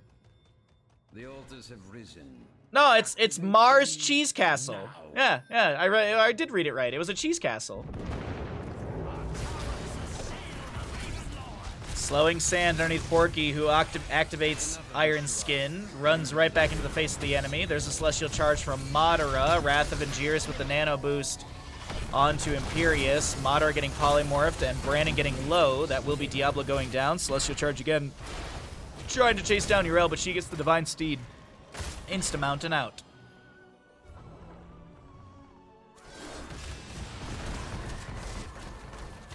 Dude, the amount of cheese in Wisconsin is insane. Chess sent us a photo from like some beer and cheese festival he went to. And I think like there are mounds of cheese on these massive tables. And I think he told us it was like that was like 20% of the cheese that he actually saw at the festival. Oh. I would be absolutely suffering with that much cheese, but it'd be so worth it. Looking to chase on a Mason Blaze, Hand of Freedom, because Yrel needs more abilities. Like, 35 physical armor anytime you use an ability. Hand of Freedom. Movement, oh, okay, goodbye. Goodbye, Hanzo. What is it, 30% movement speed for 3 seconds, cooldown 30 seconds. Divine Steed. Mounting instant and grants 60% movement speed that decays over 3 seconds. Oh, yeah. Oh, and then how about a heroic that basically lasts for 3 seconds and any damage taken, 50% of it comes back as health. Oh, yeah. I don't know why, but Yrel just feels like... just feels so difficult to deal with. And I mean, at the same time, like, how do you even balance that? Like, I'm no game dev, and honestly, I would not know how to approach balancing Yrel. Maybe just get rid of Seraphim at 20. Just get rid of it. Or maybe increase the cooldown, because, like, it's like 12 seconds or something ridiculous. Technically, it's less because it's an active cooldown the moment you press it, and it's a 1.5 second unstoppable. Anyways. Nano Boost Imperius. Diablo goes in for the Shadow Charge. Yrel's the one to go down. Bless Shield from the Johanna. Huge condemn onto a few enemies. Gets that subdue slow, but no sub done. Wrath of Angiris has abducted Brandon right now, and he'll be polling Madara to the side, but it still is Madara. And friends running it down, finding the triple kill. The Alliance with a multitude of kills here, and they will be able to take down bottom lane fort. 10 minutes in. Johanna starts the channel. Porky will get 5 shots into the enemy core for his allies. Hey, what's up, Slayer? How you doing today, bud? So many people play Yrel badly, so it's balanced. I mean... yeah. But at the top level of play...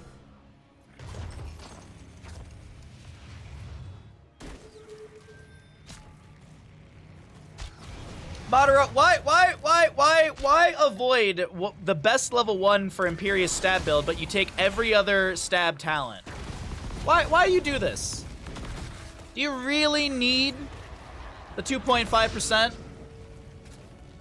I don't think so. I don't think so, Madara. These teams, they really just need to go stab build. They really need to learn the graces and the amazingness of stab. Like, chat. Okay? Impaling Light. Celestial Charge final damage increased by 75%. Its cooldown is reduced by 2.5 seconds for each Valorous brand on the target when stun completes. Like, how do you not take that? Wailing Arrow from Sylvanas going out. Yrel jumps in. Porky trying to back out, and will be able to do so. Oh, but Bahamut, consuming Valor's brand mark deals bonus damage equal to 2.5% of the hero's maximum health. But Bahamut! What's up, Mixel? Good to see you, bud. Been a little bit. Good to see all of you in chat. When Blizzard bounces for the top play, it ruins the game for the rest of us. Oh, you're absolutely right with that. That's the difficulties. That's why, like, I could balance a game like this. It's so difficult. The most I could probably do is be like, some of these talents need to have more cooldown. Like, I think Medivh should take him like half a second longer to become a bird. It should take him slightly longer to become a bird. It's unfair that at any level of play he can max range portal, and by the time you get to the end of that portal, he has the channel ability or the duration to be able to become a bird.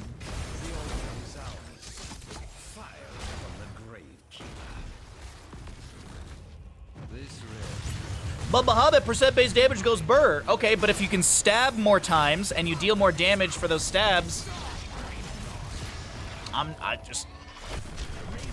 You're also going nano boost Imperious. Like, you are playing around the stab. Why not get more cooldown reduction? Why not get even more cool? I mean, why not just win the game harder, Madara? All right, anyways. Camp will be grabbed here. They're gonna go ahead and get a triple kill in bottom lane. I mean, I really can't complain for the Imperious play. They're doing a really good job. It's 12-3 in kills, 29-6 in core HP.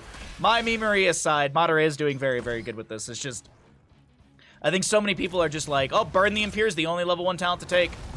And I think there are more. I've been educated by the ghillie sharks at Bingo Night. So if 2 sappers make it over the wall here, they could just go boss, 1 sapper, 2 sapper, okay. Literally can just go boss and end the game. Unfortunately, Johanna does go down, aggressively pushing into bottom. Mason Blaze taking too many tower shots. Ardent Defender's available, and I was like, when are we going to push the button? Dragon Arrow from Hanzo coming out from the Hall of Storms won't connect onto the enemies. The tower shots are still reducing armor of the Horde.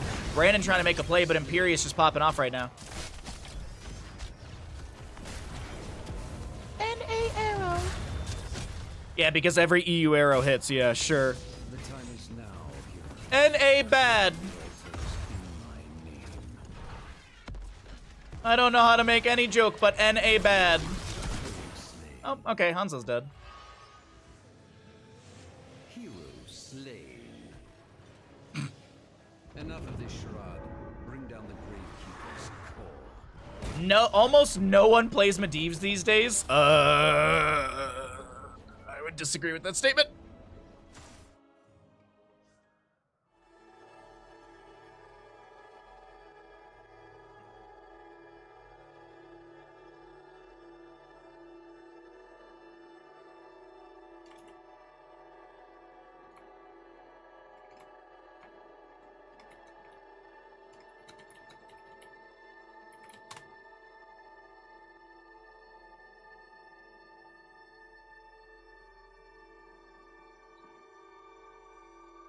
I'll have you know that Twitch chat has a whole 2 jokes that we sometimes switch between. Ain't that the truth? Oh man, ain't that the truth? Oh my god. Oh god, that's so funny. That's so true though. Most of the time though, it's running 1 joke into the ground, yes. Why don't you just build lurkers? Because I'm too busy not building lurkers.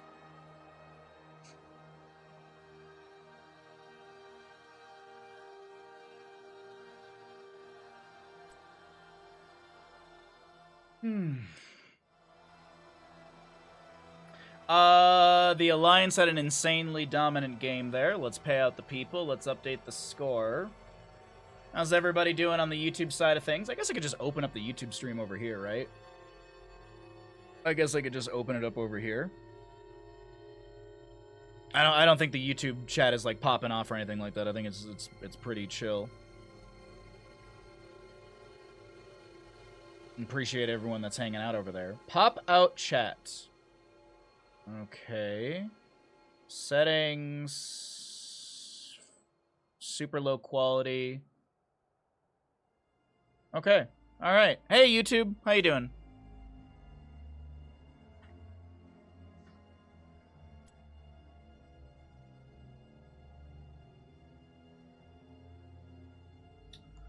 All right.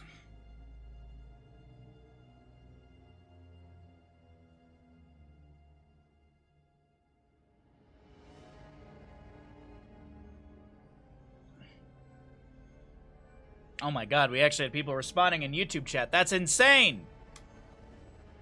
Be sure to subscribe over on the YouTube side of things so we can grow the YouTube channel. That's what we're doing. We're gonna multi-stream for the time being. We will consistently multi-stream over to YouTube. Hopefully it helps us grow. All right, we gotta run ads on the Twitch side of things. I don't know about YouTube. I don't know how that works, so I don't have a button for ads over there. So enjoy not having ads on YouTube. That's gonna be nice. How is everyone's Thursday? How y'all doing today? Hope you're having a wonderful day. Last night, instead of doing more chores, Bandit and I went for a nice little hike yesterday. Not really hike. We just went into the woods.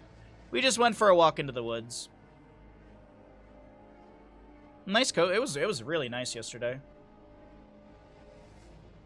Oh, not Twitch. Don't open Twitch.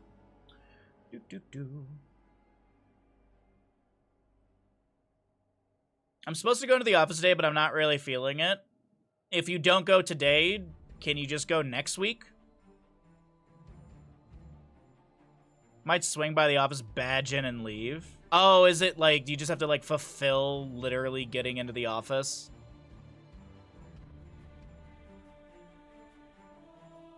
You should required 3 days a week.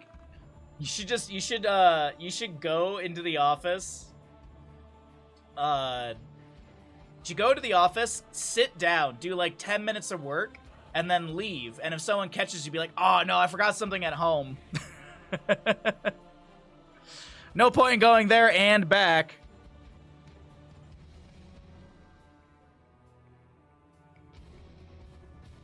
Pizza Hut, no delivery minimums. Wowee! You are now live on your YouTube channel. Okay, cool. Apparently. I used the excuse that I've had to go, use the restroom, and I was already in the neighborhood.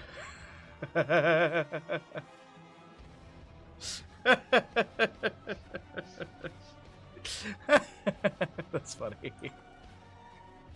That's actually too good. That's actually too funny to me.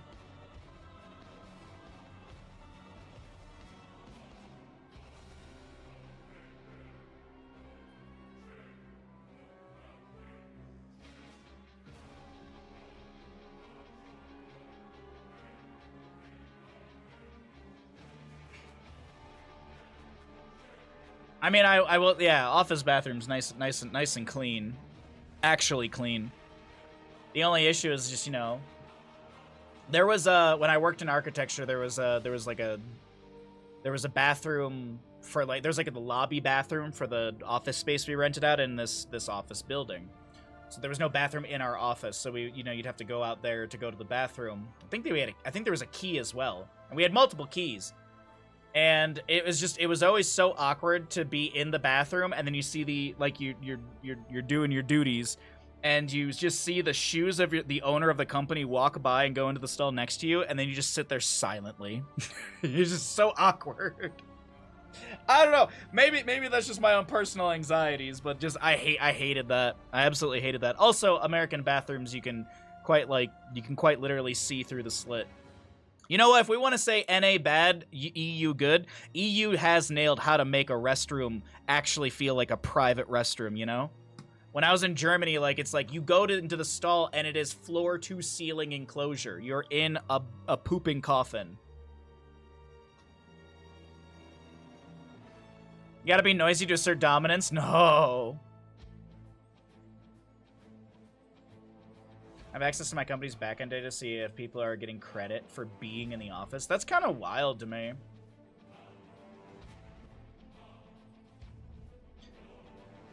But I could check and see if I can connect to the office through my Wi-Fi of the car. Does that count? I mean, sure. I'm mildly disturbed by the phrase pooping coffin. Poop coffin. But it's a poop coffin! You're fully enclosed. Alrighty. I'm glad you're only mildly disturbed. That's always nice. That's always nice when people are only mildly disturbed. Alrighty, everybody. Ads are done. Let's get into more games. Prepare yourselves for battle, heroes. Let's head into Infernal Shrines, map number 5 today. On the left-hand side of the map, we've got the Alliance with a Madara Hanzo, Nintori Leoric, Porky ETC, Valimar Lucio, and Sai on the Mephisto. Over on the right, it is going to be the Horde with a Weary Day Malfurion, Roger Falstead, Brandon Diablo, Mason Blaze, and Kelsey are playing Tychus.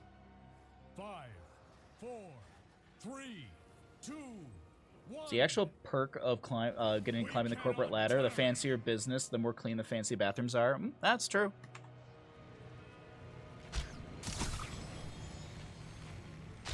When I went from architecture to engineering, the engineering place owned the bathroom, and we also had our shop. So we had shop dudes using the bathroom. Oh my god, those bathrooms were gross. Those bathrooms were gross. It just had to do with the amount of like metal soot that was everywhere. Like you go into the shop bathroom, because sometimes the office bathroom, because it was just singles. And you go into the shop bathroom, and it's just literally the floor is just caked with like carbon soot.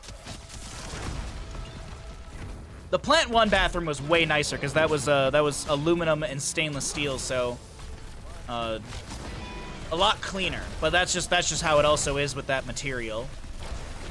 Carbon-based steel has a lot of carbon soot, so that's why we had two separate shops.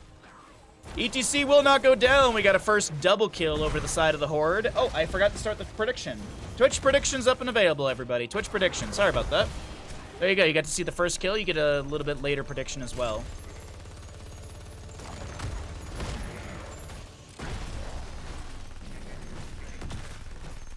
All right, sorry. Just skimming chat really quickly.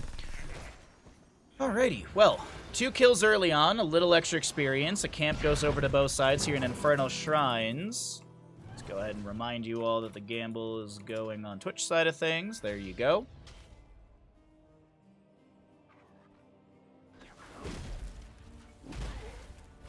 Quick wave cleared out by Leoric. We're going to see Mason Blaze clearing out mid with the help of Roger Falstead. Lucio poking onto the camp down over here. Doesn't look like anyone's going to go for it. We'll fully leash back to full. Dismount onto Diablo, but he finds the Shadow Charge onto Hanzo. Decent damage into Porky right now. Can they take down the cow? Can pulled Porky happen? Nah. You're waiting to see what other people predict, but what if other people are waiting to see what you predict, and then we just end up with this conundrum of no one predicting because everyone's waiting for someone else? You know, it's kind of like the, you have a less chance of survival the more people are around you. Like if you were drowning in a pool, or you had, you needed the upwards abdominal thrusts, the Heimlich maneuver as it's actually called. The more people around you, the less probability there is that someone steps in to help. There's a name for it. I forget the name. I forget what it's called, but gotta be strategic with your gamble. You got 2.5k on the Horde. ETC Crowd Surfer level 4. We've got full lightning build for the Mephisto. Bystander effect. Yes, the bystander effect. Yep. My mom literally... That happened one time when my mom was at the pool. There was a kid drowning and like no one was doing anything, so she just literally ran over and yanked the kid out. And then my mom was like, the mother yelled at me for grabbing her child out of the pool, and I was like, don't feel bad, Mom. She's like, what if she sues me? And I was like, she won't, but then there's also the Good Samaritan Act, so you can also play into that as well. You know, you saw someone drowning, you did something.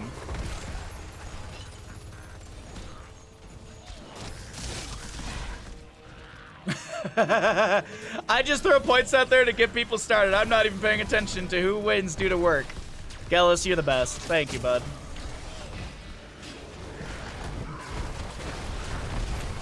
First objective still being contested here. We will see Leoric going down. A 4th kill over to the side of the Horde right now. 4-0 in kills, 7-7 in our experience, but it's looking like this first objective does go over to the side of the big bad Horde.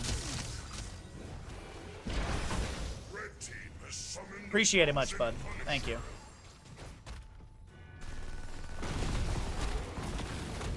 So, the Frozen Punisher moves on in through mid lane. Just skimming level 7s here as well. Full auto attack build for the Falstad. We got Fire Stomp build for Diablo. He's 1 soul away, 1 minion away from being able to have respawn. Or 1 good Fire Stomp return through the enemies. There you go. It's going to be finished out right there, or at least fully Has full souls currently, sorry. Hanzo one stack away for his simple geometry. Falstad trying to push back the Nintorian top, or push up into Nintorian top, and is doing a great job of that. Range into melee for the solo can be a little difficult on the melee side of things, and Roger seems to be doing just fine, as Blaze will probably swap out and allow Falstad to rejoin the team. But Tychus is doing great work on the camp. We've got regrowth from Malfurion to heal up. Oh, wait, hold on one second. Flank from the Blaze, maybe?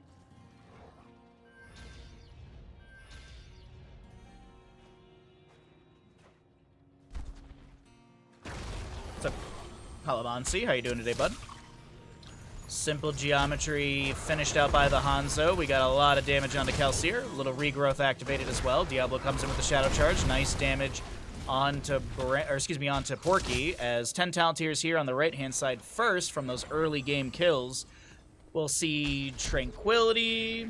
We'll also have Gust, Lightning Breath, Bunker, and Commandeer Odin. Jet Propulsion in top lane, though, connecting on to this Leoric. The auto attacks raining in from Roger, and that'll be another kill over the side of the Horde, as we do get a Gust disengage from Roger. Bunker was activated by Blaze to just create a small window for Mason Blaze to back off here. Meanwhile, in mid lane, Commandeer Odin has been summoned, and Siege will rain in to this fort. What's up, Saddle? Good to see you as well. Bunch of wonderful humans in chat today.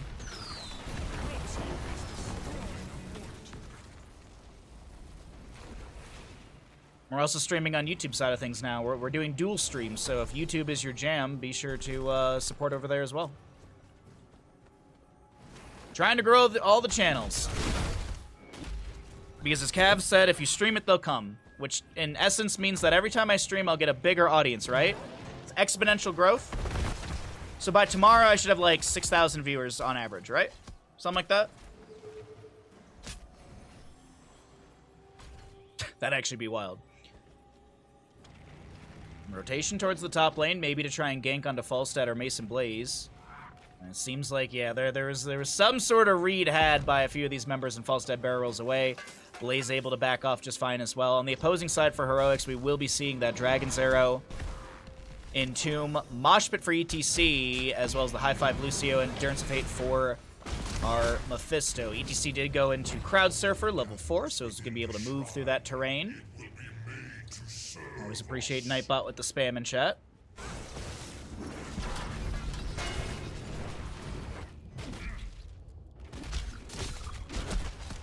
Now we do see Crowd Surfer here and there. Here and there we do see Crowd Surfer for ETC. It was fairly popular in Banshee Cup. Porky just chilling in the bush. Second objective phase is up and available in the bottom lane. Will be an Arcane Punisher. Nintori activates. As the Fire Stomp from Brandon coming through. Overpower. Tychus with some decent damage. Drops Nintori down near 50%. Did go into Master Assassin level 4. No extra damage from Bigger They Are. No extra dings from In the Rhythm. ETC power slides through. Root down from Malfurion and Tomb from Leoric. Brandon is stuck inside all this. Gets the Tranquility healing from Malfurion. The Endurance of Hate will connect on to Brandon as well. But now Valimar activates Lightning Breath, cooking up a Lucio. That is going to be Commandeer Odin sniping Mephisto. Dragon's Arrow from Hanzo will be thrown out, but that's about it. I mean, he lands it from mid to top area. ETC gets absolutely burnt up, and burnt ends will be for lunch for the side of the Horde. Oh no, you're right. I mean, yeah, we don't see it too often, but it has been popping up more and more, I'd say, within the last couple months. In the games I've been casting in the last couple months, I would definitely say I've seen it a decent amount here and there. 8-0 in kills. The Horde with a dominant run through this map number 4 of the day. 5 of the day, excuse me.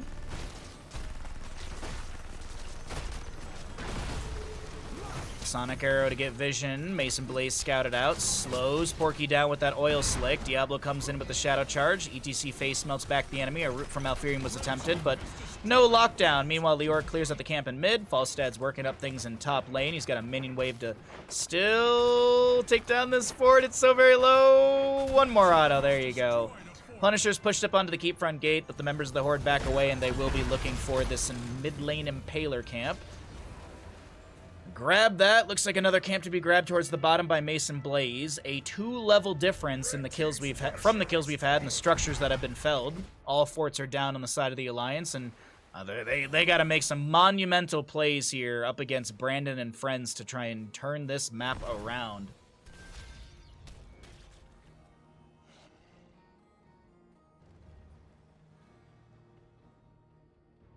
You like to mosh nothing and then slide during... Oh, yeah. I've seen that. I've had that happen to me before, too. Where, like, an ETC drops a mosh here, and you're like, idiot ETC, and then they crowd surf or they power slide over to you with a turbus, and you're like, oh, I'm an idiot. I've had that happen once or twice, where I didn't look at the ETC 20, and then I get hit with the unsuspecting tourbus crowd surfer.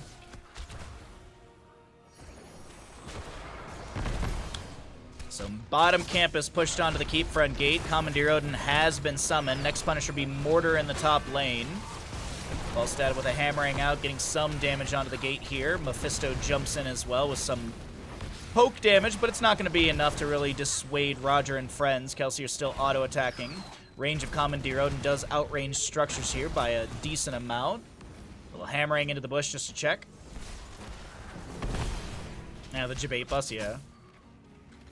Haven't seen one of those in a bit, but when you get hit by it, you're like, okay, now I check ETC 20s consistently. Still no 16 talents here for the side of the Alliance. They are turtled up and waiting for their waves to crash into them. Objective phase should be announced pretty soon, if I'm not mistaken. And Falstad just chills in bottom. I mean, he doesn't want to push up too far right now. They have the advantage by 2 levels, a talent tier with 1 level.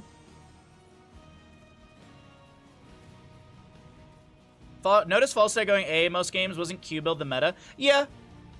But I honestly think it's playstyle for some of these players. I've done a lot of in-house casting, and I've seen a couple Q build Falstads here and there, but it's mostly been auto attack build. That seems to kind of be the transition lately. I'd say we see Q build Falstad if maybe there's like a burst mage with the Falstad, so then you get the boomerang value. But I mean, as we're looking at the compositions right now, you got percent base damage Tychus, you've got percent base damage now with sustained winds and all that auto attack damage. Also, level 1, 4, and 7 really synergize well together. And then you can chunk Leoric and ETC, so I think that's the big thing, is just you have so much auto attack damage, and there's really nothing to dissuade it outside of counter damage and team fighting. It's not like there's any blinds coming out from Mephisto or anyone like that. There's no Cassia to stop Tychus from just sitting there with a minigun rampaging through your health bar. All right, Brandon goes in. The ETC drops a little boombox down from his level 13. Falstad flying in for the flank. Gust is awkward, drops the mosh. Actually, the Gust is not too awkward because Valimar is out of position, but does not go down. Falstad punished for the play that he made. Dragon's Arrow from Hanzo going out. The Durance of Fate not connecting. ETC getting the power slide through onto Diablos. He's trying to back away. The Tranquility from Malfurion will be activated, getting some armor and healing to the allies. Brandon goes back in onto Valimar and finds the kill onto the Lucio. It's a 1-for-1 trade so far as Commandeer Odin continues to rein in the damage. Jet propulsion from Mason Blaze colliding into the Mephisto as Commandeer Odin dashes forward looking for more damage. But I believe that's the end of the engagement and the beginning of our objective phase over to the members of the Horde. Yeah, exactly. It just really depends on what the it's the flavor for the player, but also the composition, of course, too. Looking to maybe take down ETC here. He's gonna go down.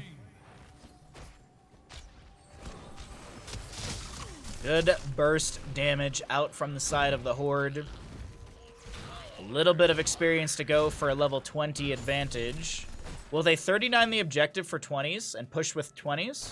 Or are they just going to grab this objective and just go for top lane, keep front gate? Yeah, the gate's still up.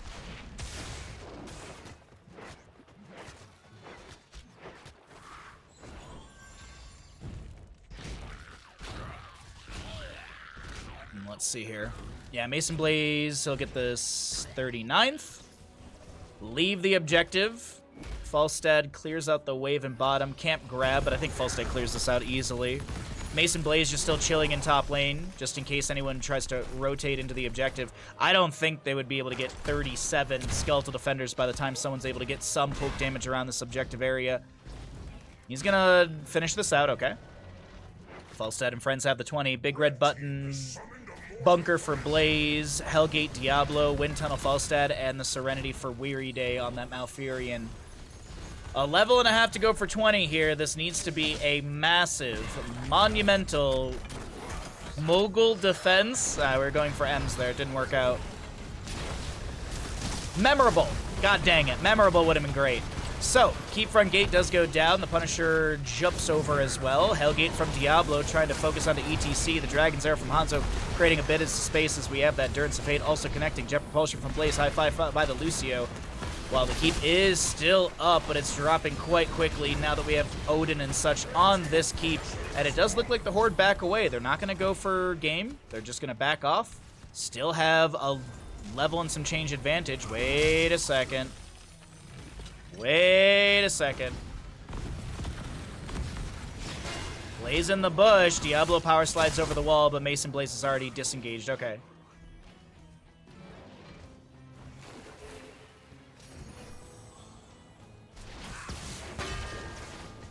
3 times in a row. I believe I think it's batches of 10 that spawn for the skeletal defenders. Obviously, like, if you're clearing it super slow, more do spawn, but if you're able to, like, group and clear really quickly, I believe they're batches of 10. Like, if you were to, like, condemn and then, like, dunk it with Asmodan, I think 10 more respawn quite quickly. I think that's what it is. I might be mistaken. Bottom lane looks like it's going to be the new priority for the side of the Horde. They still have the advantage. For a moment, Mason Blaze just poking out with a little bit of Twin Flames, throws out the Oil Slick, slowing down the enemy. Next Punisher will be in the mid lane. Dragon Arrow from Hanzo. The Orc is in the top lane, pushing up onto a fort right now, and he's going to try and get some value for his allies and get that 20 talent here as it does come through. Mixing Fire, Mimic. We've got ETC with his Bolt of the Storm, 70-second cooldown on that one. No Tor Bust from him. We also have the Buried Alive for Leoric, as well as the Bullseye from Hanzo. Lightning Breath activated there. There was a Wind Tunnel earlier from Falstad. Roger pushing back the enemies, as Kelsier is going to have Commandeer Odin poking, dashing, trying to keep their space away from ETC. Mosh Pit's available. Hellgate into Hanzo. The high five from Lucio allows Hanzo to get that natural agility away. Entomb from Leoric catches a Diablo, and he's going to be maced to the face. Nicely done from Leoric.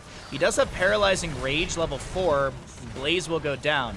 Paralyzing Rage increasing that slow from a 40 to a 60%. And now Roger taken out. The Alliance finding a triple kill. Diablo already back as the souls were expended to respawn faster.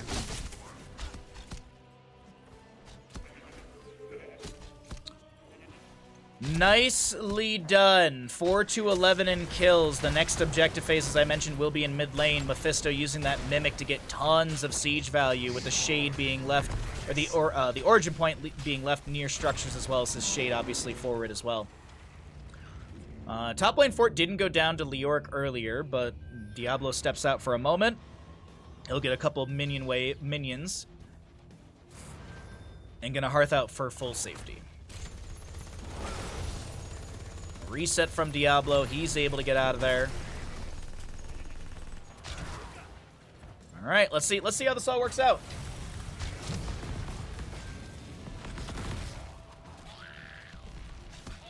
Now there's 10 really quickly, and you're going to see 10. Yeah, so it is batches of 10. Quick batches of 10 will be grabbed nearly halfway through already for the side of the Alliance. ETC anchoring in the bush. You've got Mason Blaze going for a camp on the top right of our screen. And the allies around him will rotate over there. Diablo fire stomps out. Anchors in the bush as well.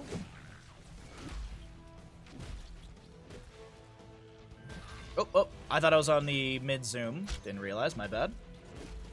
So camp for top lane. Hanzo clears out the wave. He's got that explosive arrow for faster clear. Sonic arrow to check the bush. 38 on the objective. I don't think the Horde are going to try and step in and steal this away. They're just going to grab some camps and push out some waves. No, they backdooring? Falstad showing in wave. Blaze is going to show up on the bottom lane keep. Oh, Madara likes to use the Diva announcer. Okay. Tychus shows for a moment. Blaze hearthing out. Malfurion going to be hearthing out. Okay. Top lane, Fallen Shaman will arrive at this fort. Should take it down.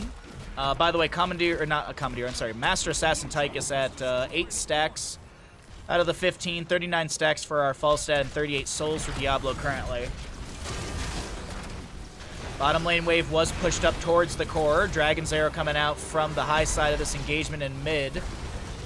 Commandeer Odin was summoned. Wind tunnel into the wall. Porky trying to get away, and he cannot push any buttons. That's going to be 1 kill during this defense, and the keep will be saved. Meanwhile, Catapult is going to be cleared out in bottom lane. Blaze goes in further for a potential kill. He's going to be buried alive by Mephisto. So 1 for 1 so far. ETC for Blaze. Durance of Fate connecting onto Diablo. He's going to Fire Stomp out to try and heal, but it won't work out. And the Alliance, are they closing this game out with some late game, with a late game turnaround? What? Catapult in bottom, but I don't think it's something to worry about. Now, death timers, let's see. Where are we at? 55 on Falstad, 45 on Diablo, 32 on Blaze. No minion wave here in mid. No tank to really kind of just eat a bunch of damage, so they need to push this wave up, which does give more cooldown. Blaze already at 22 seconds, 32 for Diablo, 39 for the Falstad. 6 seconds to go on ETC respawn. He'll be able to clear out the bottom lane wave. There's a Dragon's Arrow immediately on to Tychus as he's going to be cleansed out by Malfurion. Core shielding's dropped. Alliance is going core. Durance of Fate goes wide at Kelsier. Blaze up in 1 second. Shielding has been dropped. HP is falling. 65% remains here. Mephisto jumps in. Decent damage. Weary Day. Tranquility activated with that Serenity level 20. Madara trying to get out of here. Zoned a little bit by that root from Malfurion, that overgrowth, but he has the natural agility to get away. 2% will be lost off this core over here. Over here. Sorry. Next objective will be in the bottom lane. If won by the side of the Horde, they can push in an end. But the Alliance are making a heavy case for a map, for this to be a map for them. The 2% is going to make a difference. You put cap at the end of that, but you never know. You really never know. That 2% could be exactly what they need in a potential race or something. Obviously, it's only 58% on the right side, but you know, map's kind of big. There's 1 global, and that being Falstad. Auto attack as well. Decent damage. Has Wind Tunnel. I mean, could fly, go core. It won't be able to get that much damage, though. How much you got to go through? 29,000 plus HP and shielding. Okay, yeah, that's it's easy for Falstad, right?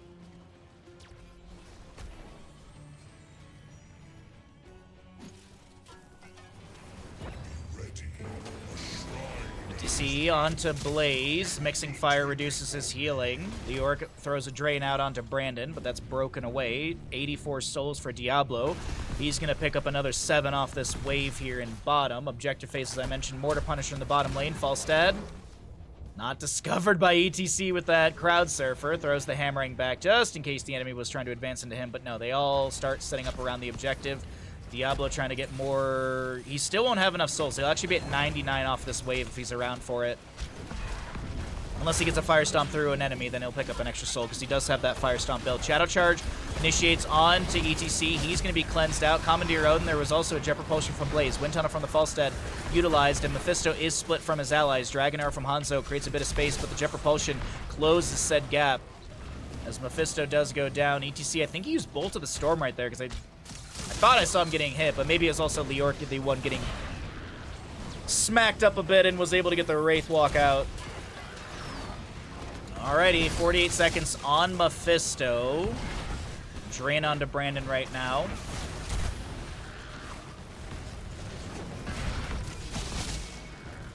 "24 Skeletal Defenders, 29 for the side of the Alliance. They're doing pretty good around this objective, poking in with those explosive arrows and Madara stealing so many Skeletal Defenders with those with that explosive arrow splash. Diablo goes in to try and zone him away. Valimar unable to push off. Brandon cancels that early, and they almost stole it away, but I do believe this is going to go over to the side of the Horde. Oh, Leoric tried. He's like, I'll just die for it. It's not going to work out. Meanwhile, Brandon. Soul Shield activated. Bullseye. ETC. He's got no... Fire Stomp on the... they're trying to chase down Madara. Okay. ETC bolts in. I'm not sure why Madara doubled back there. I think maybe he knew the game was over. I think the Horde have got this. Wind Tunnel from the Falstad. Decent damage onto Sai here. And yeah, that is going to be the Horde taking map number 5 of the day. ETC does... Oh, wow, we actually have our first team kill to round out today's map number 5. Nicely done. GG's.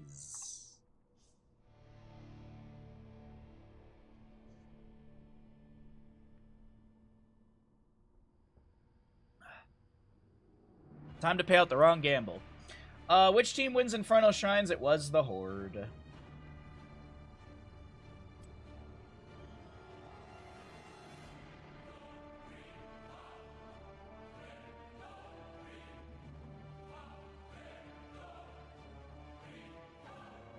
All right.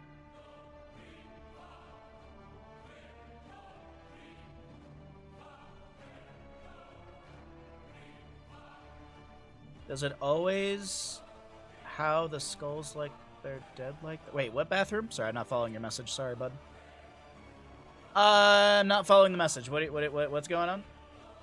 Does it always show the skulls? Now how? Now how?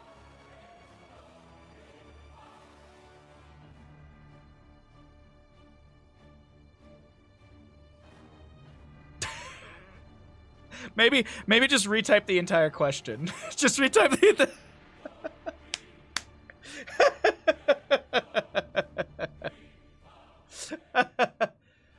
The blue team character icons.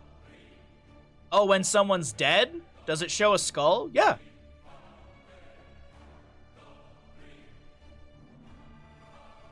Oh, I already did that.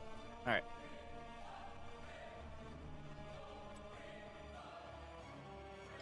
Mixel, thank you for the redemption. Much appreciated. Oh, where am I going? What am I doing? Pushing all the wrong buttons today, man. Jesus. Oh, I did not sleep well last night. Physical therapy was a little intense yesterday, but I am not in crazy pain, so that's the confusing part, so I'll take it. Hey, there's an Abathur game in this one. Ninja, where you at? YouTube chat, where you at?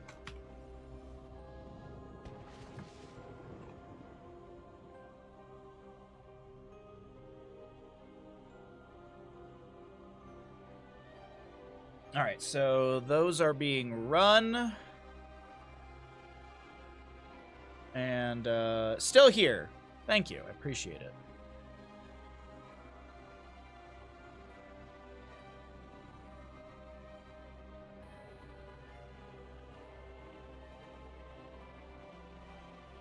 Still should be live. Says I'm live on Twitch.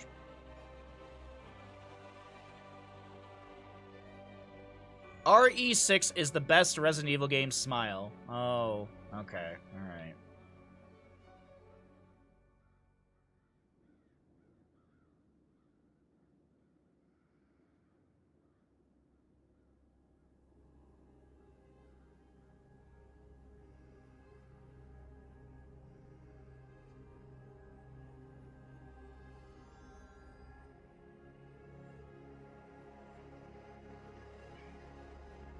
And so, I mean, in theory, I can watch Stream at Work since Twitch is blocked, but not YouTube. So wait, my YouTube streaming is actually even more beneficial than I initially had thought?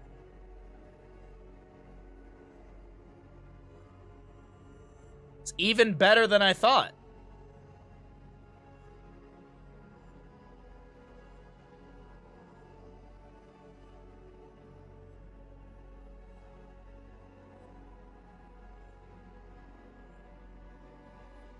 Okay.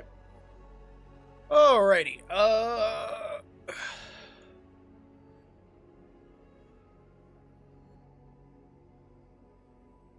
okay. No more relying on poor cell service to watch. Well, I'm glad. Hey, you know what? There you go. I'm glad to make more people happy. Glad to make more people happy. All right, we are 14 subs away from our Cho'Gall Dumpy returning. The Cho'Gall Dumpy will return in 14 more subs.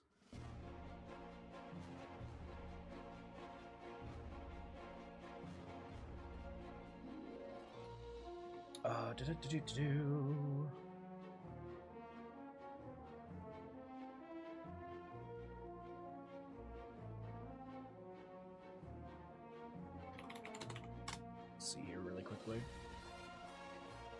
Twitch is trying to get me to watch 2 minutes of ads. Why? You don't what? You don't want to support Bandit? You don't want to support Bandit with ads? Then you should consider subscribing. You should consider subscribing to our wonderful channel here.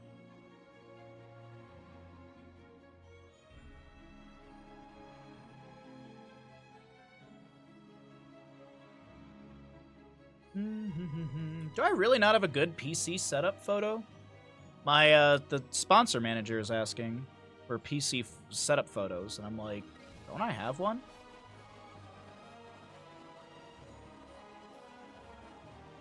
That one's super duper dark. That one's just an awkward angle. Huh. Oh man, dude, this is the setup when we were at Hostiles. This was the setup when we were at Hostiles, and I was displaced by the fire. I'm a buff baby that can dance like a man. I can shake a my fanny, I can shake a my can. I'm a tough tootin' baby, I can punch in your buns. Punch in your buns, I can punch all your buns. If you're an evil witch, I will punch you for— How about 1k bits instead? Will that suffice? I will absolutely take that. Thank you so very much for the 1,000 bits. What in the world? It's Adventure Time, dude. That was the setup while we were at Hostiles. That was the setup. I brought my Stream Deck, mouse, keyboard, and a monitor and PC, and he hooked me up with some other stuff, like the microphone and webcam and extra monitor. Oh man, dude, that was a wild adventure.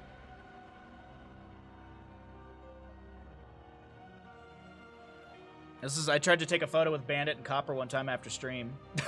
I tried to take a photo. Sorry, we're waiting for ads to finish out, and I was, my partner manager, my ambassador manager, asked for battle station photos. I guess I'll have to take a new photo after stream today. I need to take a battle station photo after stream. PC photo. I also really need to make my Corsair video this month. I have the video in mind, I just need to do it.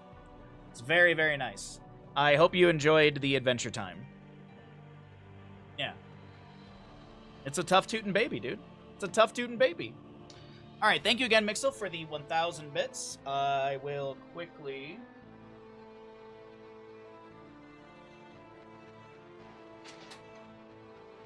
Mr. Bandit, do you want to clean your teeth? Would you like to clean your teeth? Are you a good boy? That's it, yeah.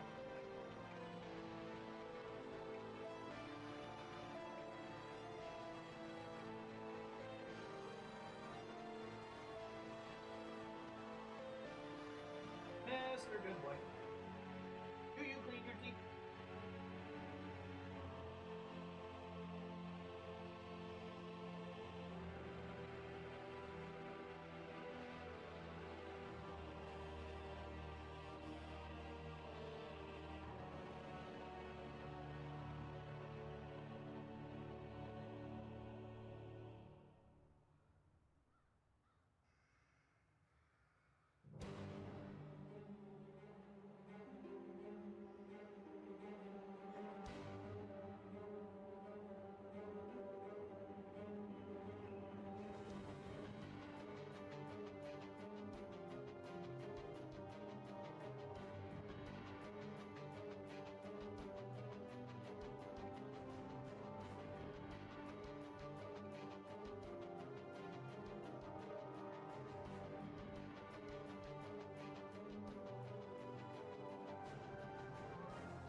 Excuse me. All right. I have captured the Moogles. I have returned. I honestly, I can't stand that game. I'd rather play more Queen's Blood than that game. I don't know why. I can't stand that.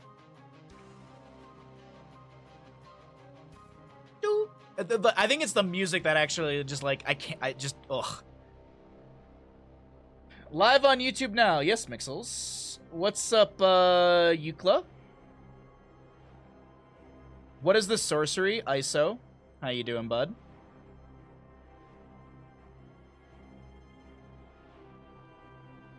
The design, you don't like the beaver teeth? They had beaver teeth?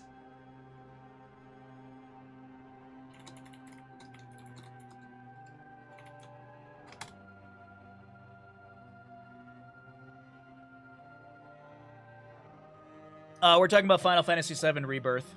We talk very general in this channel about that, just to spoil things for people. We talk in very big generals. FF7 Rebirth Moogle. I mean, I don't care for the design either, but I never noticed the beaver teeth. Oh my god, I can't unsee it now. I didn't notice it at first. I'm not the biggest fan of the Moogle model as well. I think they could have been cuter. But whatever. But the beaver teeth, I can't not see the beaver teeth now. I can't not see it. Oh my god.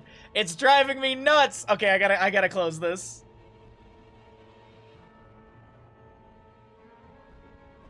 I have to close it. Thank you again, Mixels, for the 1,000 bits. That's very generous of you. I appreciate that greatly. Alrighty, everybody. Ads are done. YouTube chat is cute. Twitch chat is slightly cuter. And we're going to go ahead and get into another map here. Prepare yourself for battle, heroes. Braxis music on Cursed Hollow. Braxis music in my Cursed Hollow game. What? Which team wins Cursed Hollow? Alliance versus Horde. 5-minute prediction. Get your gambles in. Oh, Ash Mantle, you beat me. Left side of the map, we're going to see the Alliance with a Madara Hammer, Mason Blazehogger, Brandon ETC, Valimar Malfurion, and Kelsier Junkrat.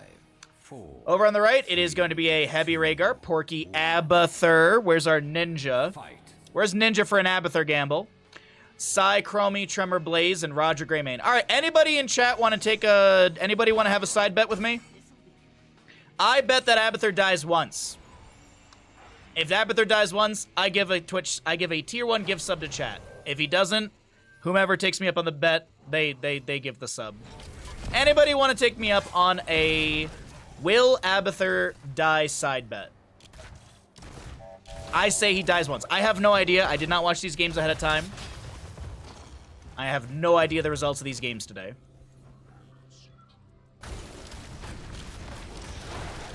Oh, we got 2.5 to 420. All right. We got odds. Bottom lane Fort Front Gate will be opened up a little bit. Valimar with a root, or excuse me, a Moonfire onto Tremor.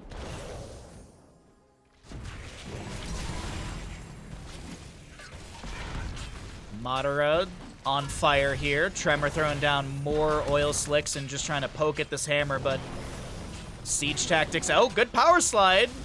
Root to follow up as well. Abathur will be able to get the symbiote onto Tremor, but no kill. You also think he'll die, but you'll still pay out if he doesn't. Okay, all right. Thought it'd be fun. Also, maybe we could just try and push up faster for that return dumpy sub goal. Everyone wants Cho'Gall butt. First blood of the game will be over to the Horde. On to ETC. Oh, flame ignited right there. Take a look into top lane. Junkrat pushing things up. Porky taking a nap here. Man, Porky, you could really be helping your team. Danger ping onto Porky because the Junkrat is starting to push up onto that wave. Yeah. Oh, there's a concussion mine as well. Top lane taking a heck load of damage. No mule available. Twitch prediction still going, by the way. Still 2.5 minutes on that one.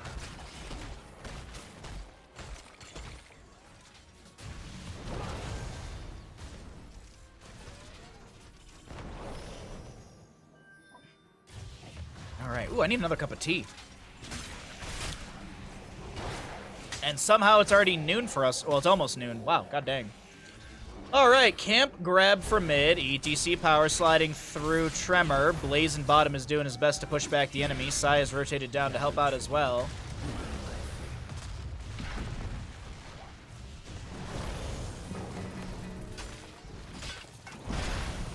I have not rigged the game, no. Jet propulsion from Blaze.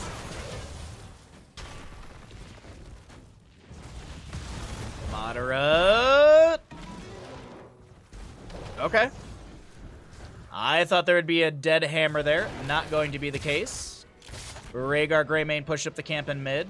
Junkrat has opened up things further in top lane up against the Sabbather. And as I mentioned, no level 7, no mule available. Good boy, Bandit. Good job cleaning your teeth, bud. Junkrat to rotate into mid. Concussion Mine doesn't get the displacement he's hoping for. Rhaegar bites onto the butt of Kelsier, and there's enough room created by Brandon with that power slide. Unfortunately, Hammer does go down in bottom lane to the chromey damage. Looks like those treads got gunked up with some sand, and well, Hammer's going to be dead for the next few moments. Valimar doubles back for a moment. Jet propulsion from Blaze with the symbiote. The oil slick slows. ETC, can he make another save? Nah, unfortunately not. Now, Brandon is brawling out against Tremor. The symbiote hat is canceled by Abathur.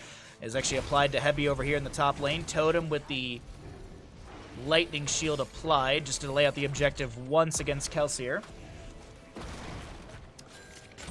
3-0 and kills favoring the Horde. The payout right now for the Horde believers is 1 to 9.37. Nice.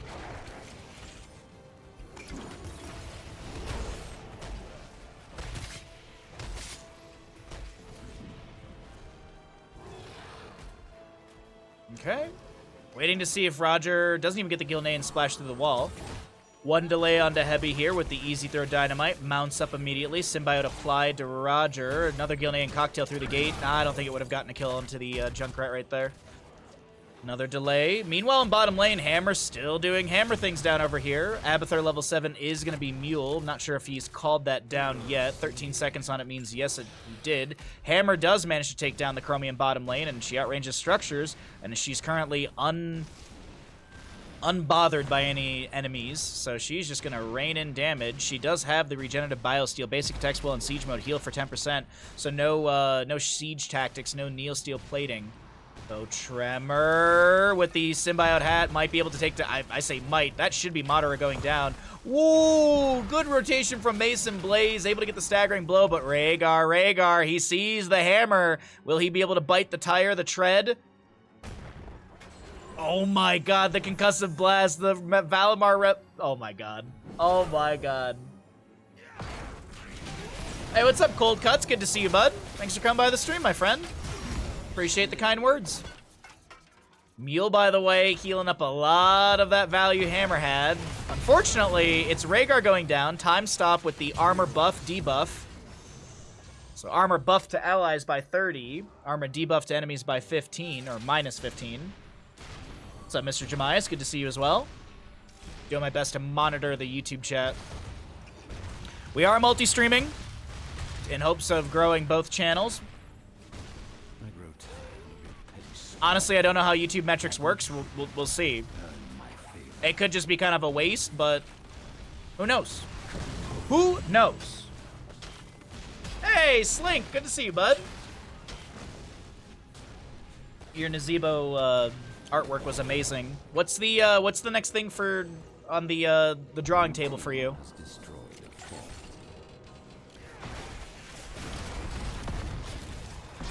It's obviously a portrait of Bandit because his birthday is in a couple weeks, right?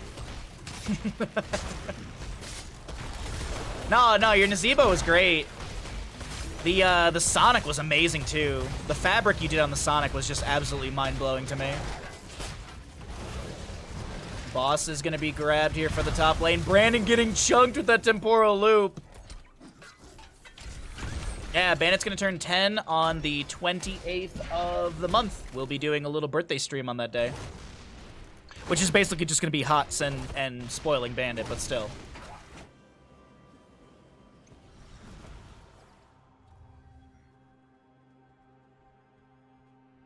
Alright, so boss and bottom is invaded. Jet Propulsion lands. Mason Blaze is on the point. No one else able to step in, but Madara, he's slowed by that purge from Hebi. Meanwhile, just above, there's a shockwave. Bunker comes down. Hammer gonna double back here. Hebi still wants the kill, and we'll find it. Hammer goes down. Boss and bottom will be cleared out. The fort has already been taken out here. Greymane pushes up top with this boss. And the Horde will find a fort through the top. Porky unable to heal up that bottom enough with mules.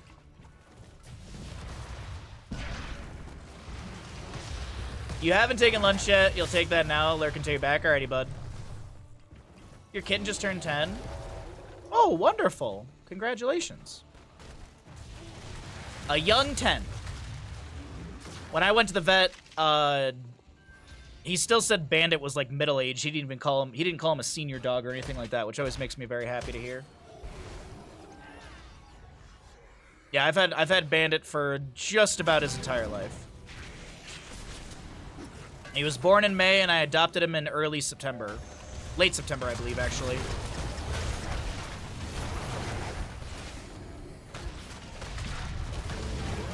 Power slide, mosh pit from ETC, the BFG coming through from Hammer. Here's a Riptire from the upper portion of this mid lane from Junkrat. Nicely done. Mason Blaze trying to back off to the left-hand side as the camp in mid is still pushing in.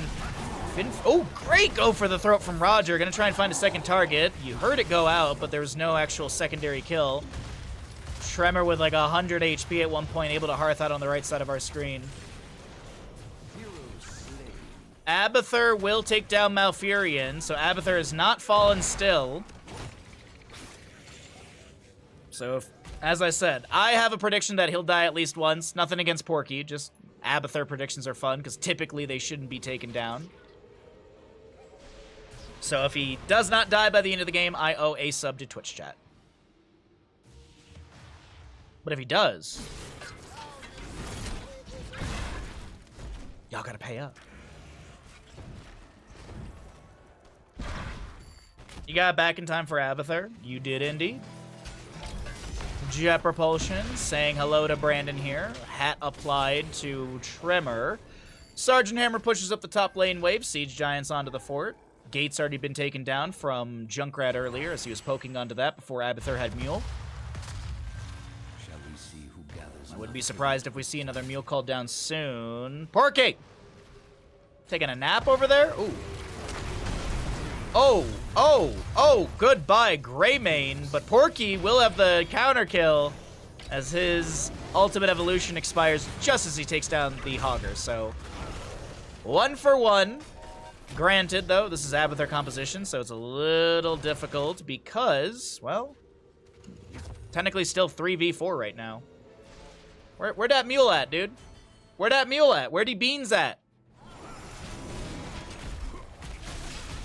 Mason Blaze block, or excuse me, Tremor blocked here by the ETC. Heavy trying to get the channel, but ETC should have a face melt to interrupt in time. Tremor now trying to run away here. Concussion Mine says no, but the Ancestor Healing will connect in time. Power slide, mosh pit. Oh, no, no, no, no, no, no, no, no, no, no. Oh, when you jet propulsion away right into a dance party. Chromie times out. She's going to be taken down. It's not a triple kill, but god dang, that was a beautiful mosh and an unfortunate jet propulsion from Blaze, as this is Junkrat with the channel. That will be cursed over to the side of the Alliance. And now you shall fall. Ooh, ho, ho, ho. That's a rough go right there. Top fort is annihilated. Mid fort shall go down as well. Porky turtled up further back towards the core. They'll get the hat or the symbiote onto Roger. Auto attacking onto Brandon, who's already taken on the side wall. Things opened up by Modder on the Sergeant Hammer. Oh, I got another sip of tea. Wonderful. Power slide away as ETC, or excuse me, as Blaze was coming in with the jet propulsion. BFG coming through from Sergeant Hammer. Brandon unable to back off. Does go down. Abathur real close to that hull, really close to the Nexus right now. Just does not want to get picked off here. Augur pushes up a wave into bottom. Symbiote hat is going to provide some shielding and a little extra clear as Roger comes through. ETC, dead for 25. Bosses in top and bottom are open. This actually just respawned. Boss is up here. Root for Malfurion, catches Blaze. He's going to be able to mount up. Valimar and is out of there.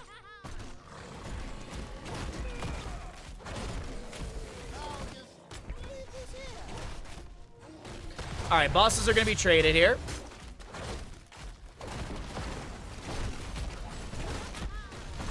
What's up, Cold Spot? How you doing?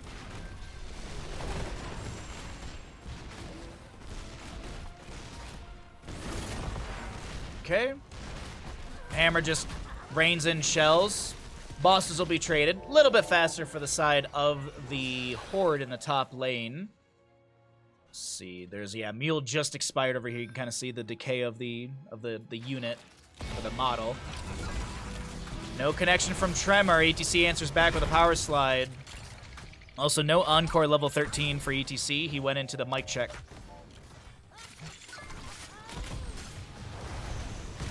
Maybe a fight to break out down over here. Camp will be grabbed by the Horde. There's a concussion mine, a root, a BFG coming through as well.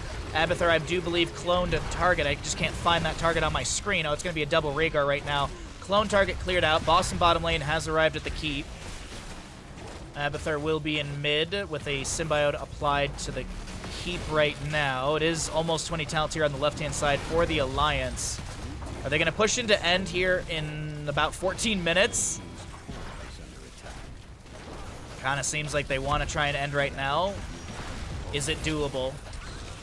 Concussion Mine splits Roger to the side. Hammer still hovering around here. Core shielding has been dropped. The boss is cleared out. ETC time stop. Power slides drop some Mosh. Is there an interrupt? Shockwave from Hogger goes...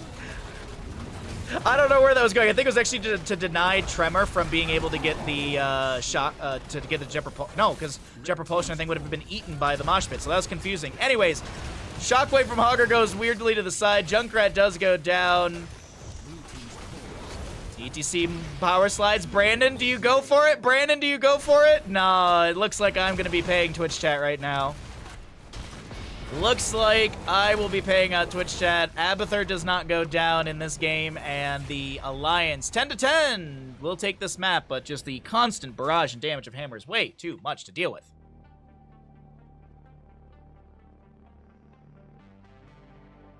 Alright. I owe Twitch chat a sub, and I know exactly who I'm going to gift that sub to.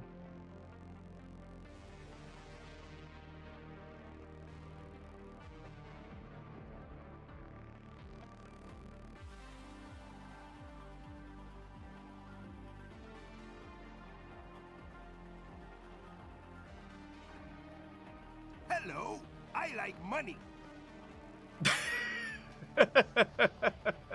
Welcome to the Bahamut, Mixels. You will not get ads anymore, and you will be able to enjoy our stream unabated.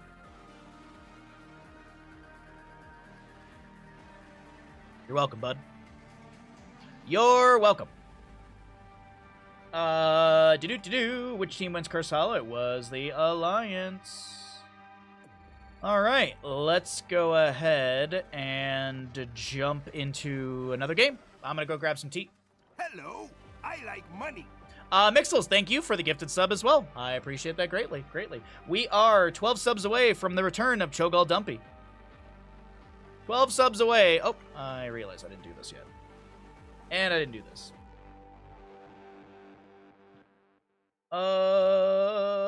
There we go. What kind of game we got here? Ooh, Stitches game. Stitches, very interesting. Okay, I gotta run to the bathroom. I'm gonna grab myself a cup of tea. I'm gonna stretch my legs, and when I come back, we will continue to do casting. Alrighty. Does that work for everyone? YouTube chat, does that work for you? Does that work for you, YouTube chat? I now have to ask two chats if they're okay with what we're doing on the stream. Alright, I'll be right back, really quick.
Alrighty.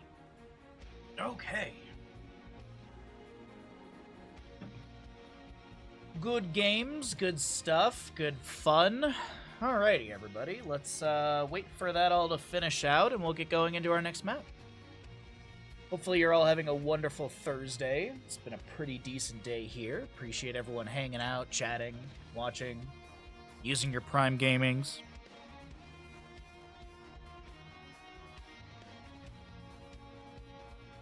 What is the one game you would bring back if you could?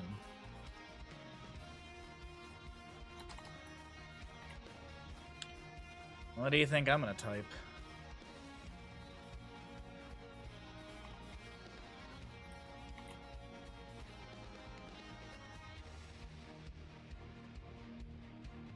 Easy, easy.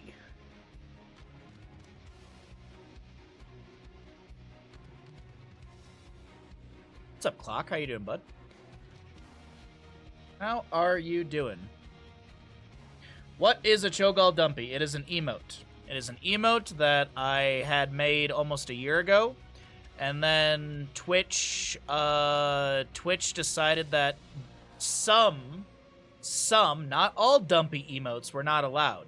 So they removed mine and gave me a 3-month slap on the wrist. Basically, they basically were like, "Hey, don't upload another sexual emote," and my emotes like all had to be manually reviewed. Typically, as a Twitch partner, your emotes are automatically approved because they assume that you won't put in anything inappropriate. But apparently Cho'Gall Dumpy was just too enticing. It was just too enticing.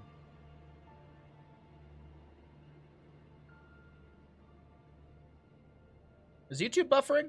Okay, YouTube was buffering. It says more about Twitch than chat. That's true. That does say more about Twitch. Well, the unfortunate part was that Twitch didn't go through and remove everyone's dumpies. They only removed some people's. The previous one was fine. The previous one was fine, honestly. There was nothing actually overly sexual about it. The previous one we used was absolutely fine. It's just I'm a bald ginger on Twitch, and Twitch doesn't like bald gingers. Most of the internet doesn't like bald gingers. Prepare yourselves. The battle begins shortly. All right, which team is going to win Tomb of the Spider Queen? Let's go ahead and jump on into this game here. We got 5 minutes on the Twitch prediction. Boom! Sniped it. Got it! Ugh, faster for once. Left-hand side of the map, we're going to be seeing the Alliance with a Madara Kerrigan, Kelsey or Hanzo, a Lucio played by Weary Day, Garrosh played by Brandon, and Porky on the Hogger. Right side of the map, sorry, is going to be the members of the Horde. We'll see a Heavy Brightwing, Mason Blaze playing Blaze. Cold Cuts, thank you for the Prime for 2 months. I appreciate that. We'll resend alert when we get out of game. Tremor Stitches, Roger Sylvanas, and Psy on the Jaina. Get your gambles in. Who you think's going to win this map number 7 of the day between these two teams? Is it going to be an Alliance domination, or can the Horde find this map number 7? Currently have a body check Garrosh level 1. There's a toss onto Tremor. Body check applied as well. Minus 15 on that healing because he also went Patchwork Creation.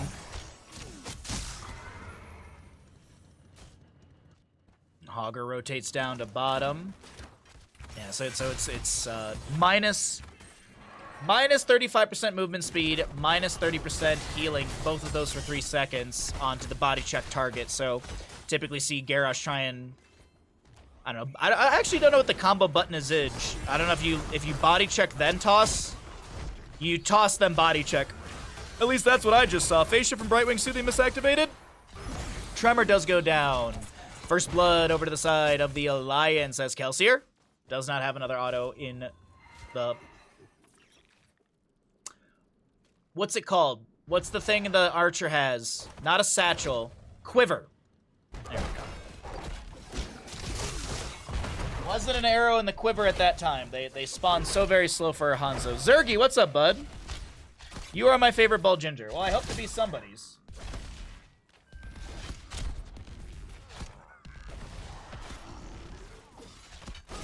I hope to be someone's favorite something, so thank you. Appreciate the kind words. Hope you're doing well, Zergy.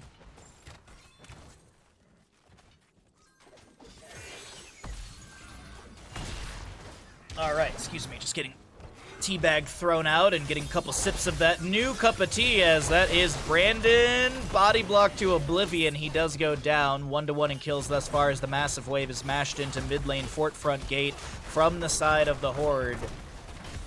6,600 to 5,400. You like to see it. Some good odds on these games. I appreciate it, chat. Oh, we can actually do this spiel now because we're actually live on YouTube as well.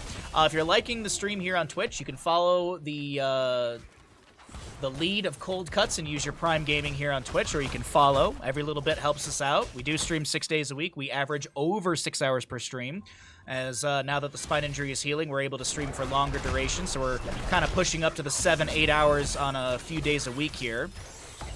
If you're watching over on YouTube, be sure to like and subscribe so we can grow the YouTube channel. Every little bit over there helps us out a ton, so we're dual live streaming, and we will continue to do so for a while in hopes that we can grow both channels. The big thing is trying to hit 1,000 subs over on YouTube. That's the big one I'm really trying to hit. There'd be more monetization through another channel, and I believe we get more buttons through YouTube, which means more growth. So, yeah. Always appreciate all the support, chat. And YouTube chat. A little bouncer on from Hogger over here. Groundbreaker onto Hebby. That's a speed boost from Weary Day, and Hebby will be picked off here. Jet Propulsion from Blaze goes through, and that will be healers traded. Madara steps in for a few of those gems. Brandon picks up one as well. Turn-in is greenlit for the members of our Alliance crew. 42 gems out of 50 needed for the Horde. And as we like to check here, no one freed Harrison Jones. Nobody freed the Harrison Jones. Body check applied to Tremor there. Will expire, only 3 seconds on that. More autos coming through. Toss onto Tremor. Phase shift from Brightwing connects in time. Hebby able to save, and now Hebby and friends may be able to take down Porky. Doesn't look like it. It's pretty evenly matched. It is indeed. It is indeed pretty evenly matched.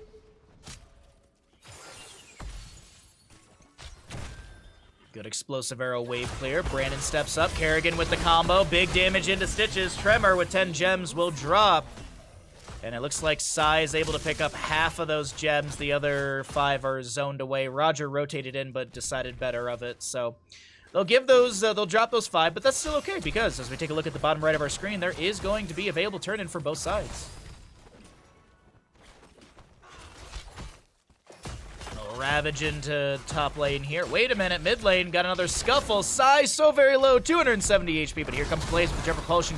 Ally toss onto Kelsier with that 20 armor. As the Ravages come through, Roger tries to wiggle away from those. Phase shift from Brightwing does deny the kill from Kerrigan. And a hook onto Porky as he's able to get a hog wild over to safety. The blue web weavers will turn in here. And let's go ahead and cycle through the other numbers right now, as this is going to be first objective phase to the side of the Alliance. Kerrigan with 50 stacks, I believe, on that Sharpened Blades level 1. Seems like there's maybe a gank for the rotation. No, okay. I saw an assist ping and I was like, all right, what are we trying to grab here? Maybe onto Tremor right now. No body check applied. Actually, there it is towards the tail end of the engagement. Groundbreaker will connect, but phase shift from Brightwing bolsters the health. We've got a hook, but the sidewall of the tower does deny that full pull back in. Or full hook pull. That phrasing sounded really weird. Oh god, I thought Hanzo was hooked to death right there. I thought that was a hook and a kill. No Gorge level 10, no level 10 yet, so no Gorge potential. Could be Putrid Bile.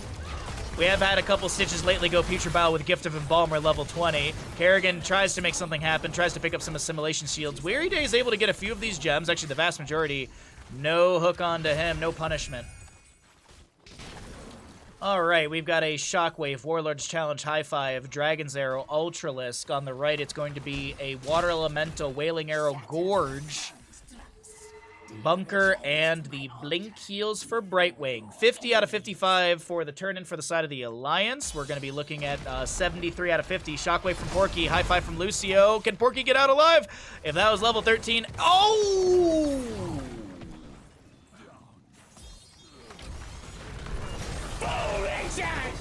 Brandon with a huge toss onto the enemies, but Brandon should go down here in bottom. Siege Giant Camp yields a double kill and the camp experience to the Horde.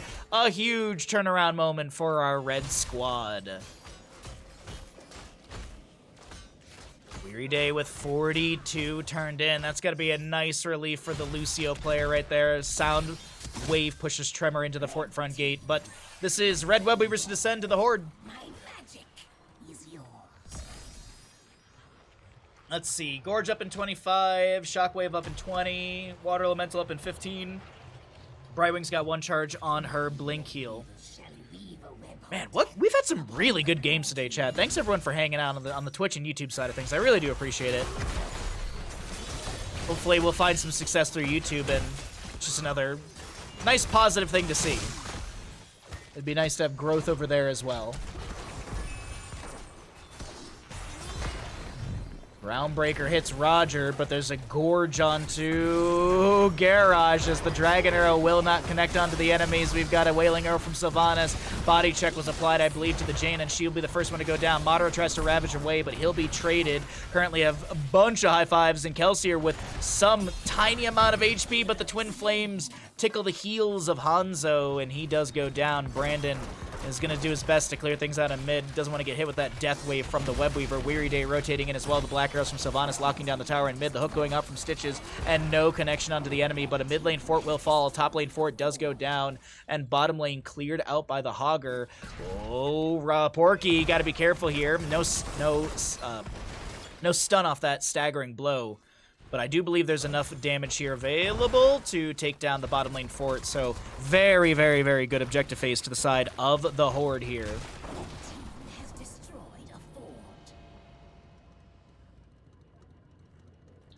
And the Horde do have back-to-back turn-ins. They've got 59 in the pockets, 0 turned in. As a reminder, earlier, Lucio did get that turn-in of 42 of the 55 needed. But I do believe, yeah, the clutch is open. The positioning is here. Roger already getting a good chunk in. Heavy with 10 in here. We still need a good chunk of these gems. Who's got them? Oh, it's literally Tremor. I was like jumping around. I literally saw Tremor with 11. Kerrigan, Primal Grasp, doesn't pull Tremor out of position. This is nuts. NVTS nuts. Oh, great hook onto Garrosh. Speed boost from the right wing. Indomitable activated, staggering blow, a whole heck load of damage. Jet propulsion from Blaze comes through. Garrosh is the one to go down. Porky gets a really bad bounce to the right. He tried to shockwave, but he got polymorphed by the Brightwing as the scatters from Hanzo come out. The hook at max range with the 40% range increase, and Weary Day is unable to skate away. Nice triple kill to the side of the Horde, who move in for Boss plus Webweaver. All because you didn't let Stitches turn in. All because you did not let the Stitches turn in.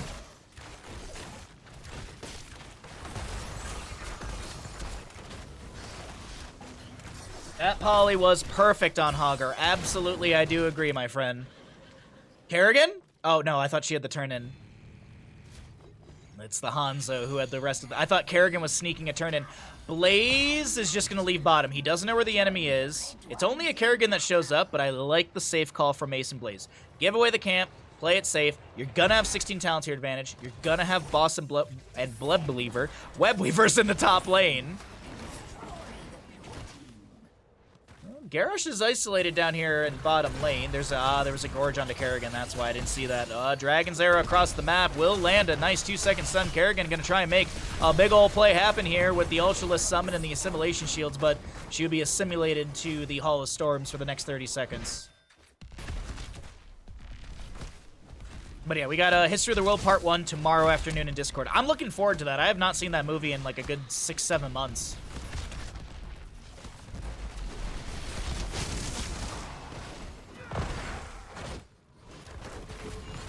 I remember bits and pieces, but there's a couple bits that completely are just like I don't remember at all. Your gamble's gonna lose? You never know.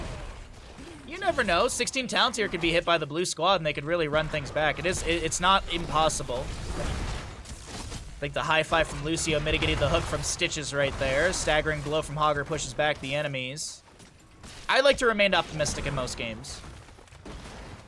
At least as a caster, I feel like oh yeah, it's over. That's boring casting in my opinion.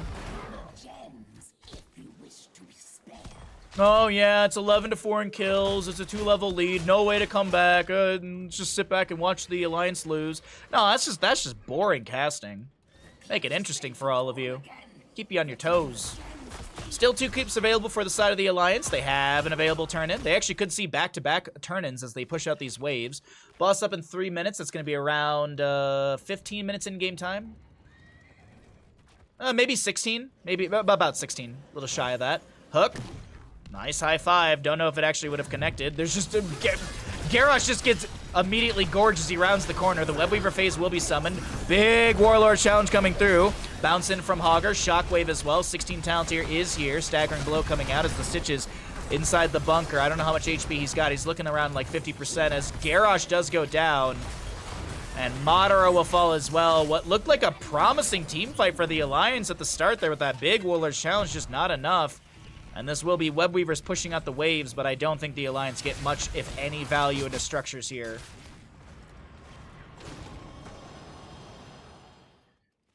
Oh, it was a good attempt. It was a really good attempt right there. Mid lane Webweaver cleared out. Bottom lane and top lane are being left out for now. Black arrows from Sylvanas lock down the keep through mid. Looking for a second structure off the enemy. Good staggering blow from Porky. Scatters out from Kelsier.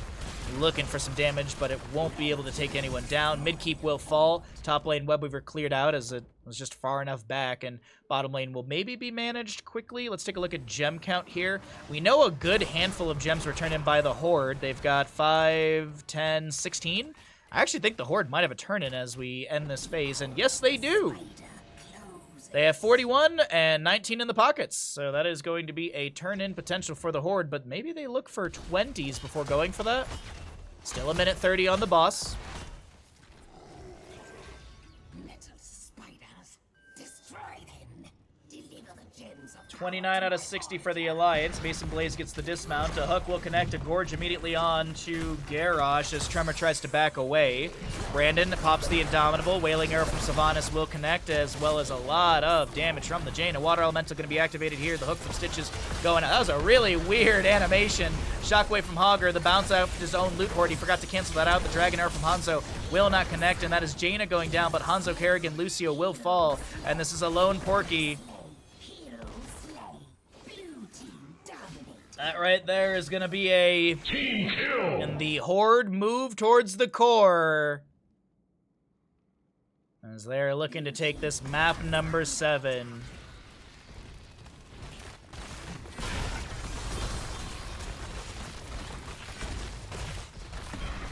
Nicely done. GG's go over to the Horde as they pick up this map 7 of the day here through Tomb of the Spider Queen. Should have trusted your gut? No, you trust the heart of the cards. Heck, your gut. You gotta listen to the heart of the cards. You never know if Exodia is gonna pop out. GG, well played.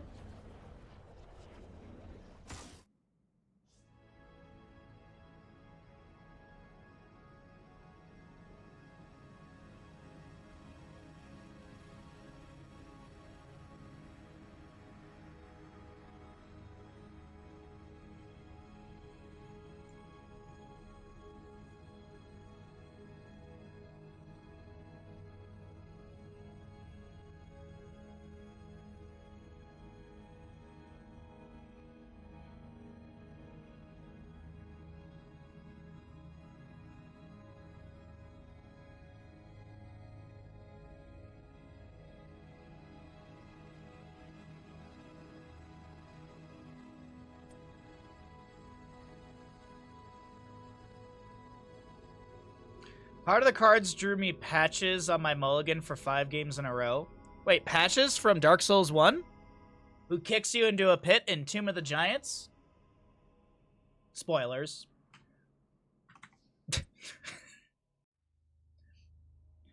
I'm honestly kind of bummed out that Patches is not in Sekiro. I would have loved to see Patches in Sekiro somehow. I mean, they put him in Bloodborne as a spider, and I thought that was comical.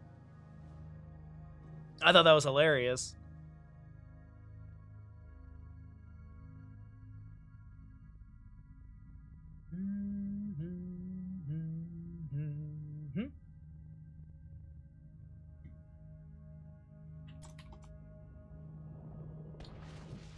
Alright, so there's that. Oh yeah, he's tuckered out today.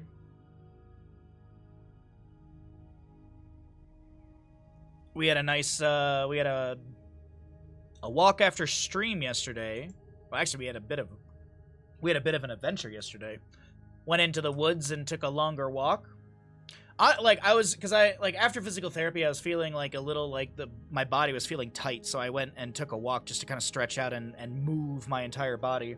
And that actually seemed to help a lot. I woke up in the middle of the night with some really weird pain in my back, which I've had it before, and I'm pretty sure I know exactly the exercise we did that caused it, so I have to talk to my physical therapist and see if it's a bad or good thing.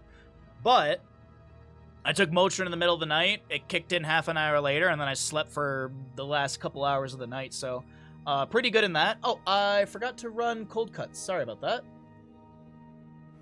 Who the hell's that? That's not what's his name, the grad student. Nah, I graduated. Must be the new one. New one. That's supposed to be a crime sub.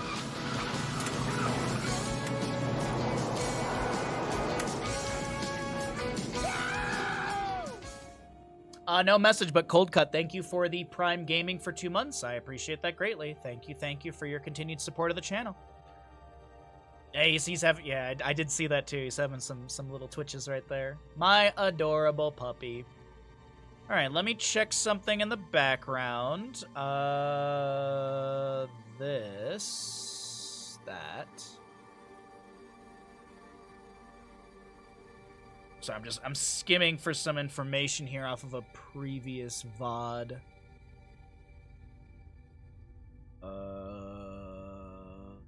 Okay. Wait, is that? No. Okay, good. Sorry, I'm looking for something specific here. Oh, there it is. I knew it. Okay. That one was done already. I forgot to I try and track things here. Did I cast on that day? I don't think I did. I think there's a section of these I missed. Alright, yeah, we already did that one. I'm just getting you all a nice, getting you all another game here. Let's see what we got here.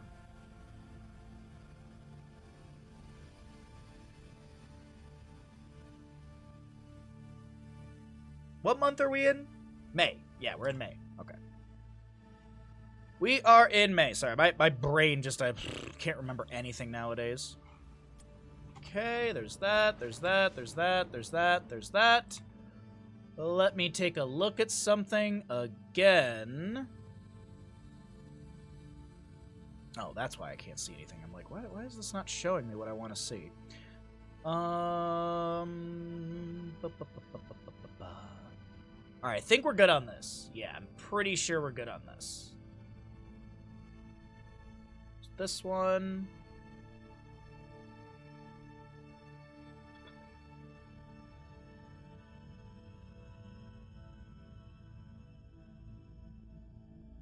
That's good. That looks good as well, right? Yeah. How's everyone's Thursday, though? Hope you're all having a nice, cozy day. Sorry for the delay on our next game. Just trying to make sure that we're getting good content here. All right, I do believe we are. So, where was that one? That one? Okay, so I haven't done... I guess I missed a block. Nice. That works out for us. Alrighty, everybody. We all set and ready to go into another game. Ads are done. Viewers are here. Thank you, everyone, for hanging out here on the Twitch side or the YouTube side of things. Much appreciated. We are streaming on both platforms. We're going to be trying to grow the YouTube channel more, and of course, as always, grow the Twitch stream. Always trying to grow the Twitch stream further with fun casting for all of you. So let's go ahead and get into a Battlefield of Eternity game. I don't think we've seen one of these for a little bit today. Yeah, we had one earlier, but let's go ahead and start things out. Let's jump into it. Prepare yourselves for battle, heroes. Welcome back, everybody, into the NAN houses. On the left-hand side, we've got the Alliance with a score of 4 in our best of whatever.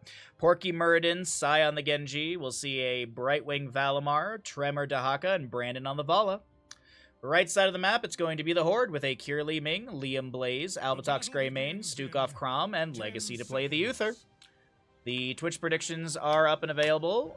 There you go. If you'd like to make a gamble, get your predictions in as we are here on to our 8th map of the day. Holy crap, 8th map of the day. All right. Let's get a nice big chunky gamble on this one, chat. I believe in you. Auto attack for Uther, Hammer the Lightbringer level 1. Puncturing arrow for the Vala as Porky has to dwarf toss out of that engagement with his dwarf block level 1. We also will see tissue regeneration on the Dahaka. Meanwhile, in the top lane, Liam is trying to back away. The body blocks from Genji are pretty good. The phase shift coming through from Brightwing as well. The polymorph is immediately there. Liam is a crab!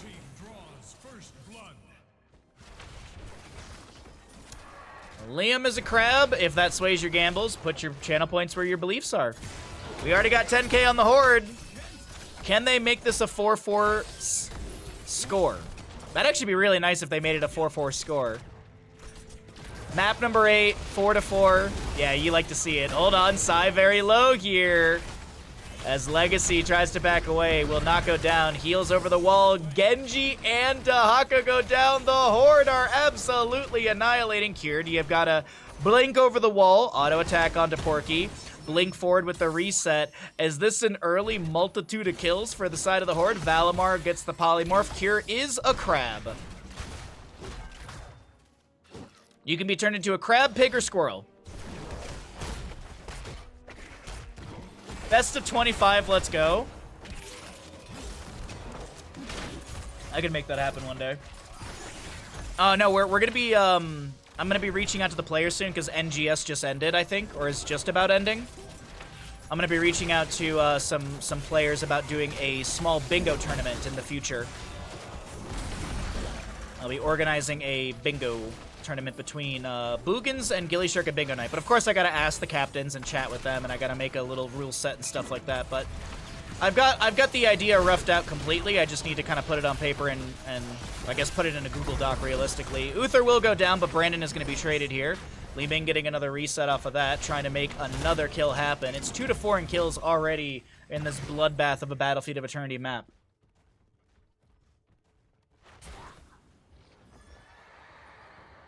You thought I was randomly calling Liam a crab? I mean, I know Liam, but I don't know Liam that well. Oh, Liam's a pig. Phase, phase shift into the top, polymorph onto him, swift strike through, rotation to top. Liam, shut down. It is 3 for 4. We've had 7 kills, and it's 2 minutes and 40 seconds into Battlefield of Eternity. What a brawling Battlefield map we've got right now.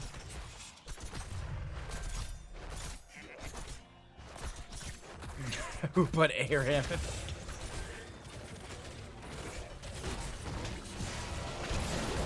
Sai gets the phase shift from Brightwing. Deflects activates the deflect as well. Lurking arm down from the Stukov. No one really dealing any damage to Crom right now, as Greymane still will be the one to go down. Uther to fall as well. Ghost heals are available. Huge jet propulsion from Blaze, but he's going to be dragged by Dahaka. Tremor trying to take down the Blaze. Won't be able to do so. Another lurking arm out from Stukov. He's got that infinite duration because he doesn't have any sort of... Wait, is It Hungers the one? No, the Growing Infestation is the level 4, I believe, right? Now I have to look it up because I don't believe in myself. What's new? No, it's a level 7 Growing Infestation. Oh, I was wrong. All right. Anyways.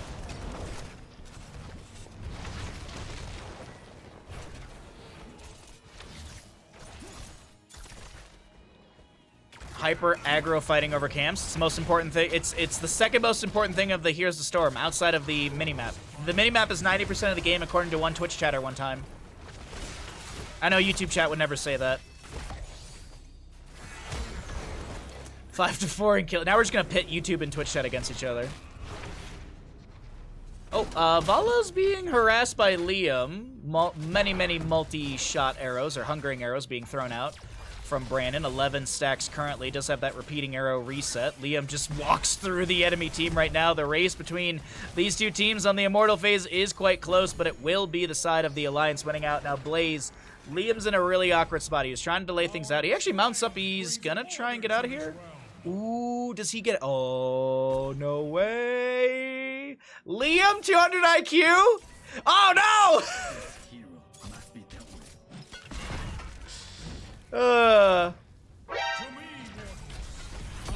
Wait a sec. Stim? Wait a sec. Liam healing up on the oil slick. Wait a sec. No, he's dead. There's no way. There's no way. He's got nothing. Wait. What? Okay, there it is. I was like, come on. Quit playing with your food, Genji. That will be Fort Front Gate and bottom lane taken down. Blaze picked off in top. This is why you need level 13 grill and kill. You would have won if you had level 13 grill and kill. You actually probably would have won with level 13 collision course, but I mean, we don't need to talk about that. Brandon to reset for mana. Arcane Orb coming out from Cure, poking onto the enemies. Brandon, or excuse me, Porky able to Dwarf Toss out.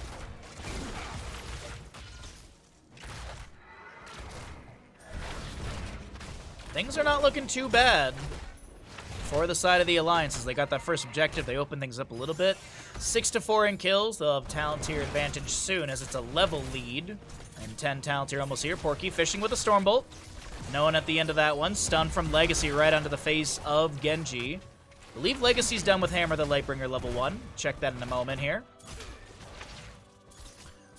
Vala will grab camp for the top lane. Alright, well, things are looking alright for the Alliance.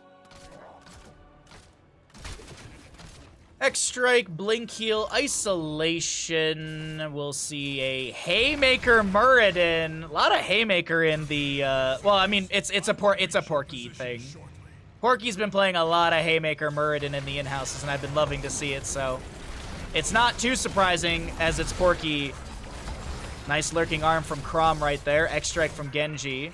Porky was trying to position for that Haymaker into the Stukov, but it does not work out. I think it was the Stukov, but either way. Brandon grabs the camp for the left. On the right, Kier starting to work on this one. And it will be Heroics over here on the right soon. We'll delay out objective for the camp for a moment here. Genji will grab that, get the Regeneration Globe. Vala starting to get her Hatred up, and she'll have those repeating arrows as well. Multi-shot fired onto the enemy, and Brandon backs away as Porky Dwarf tosses out.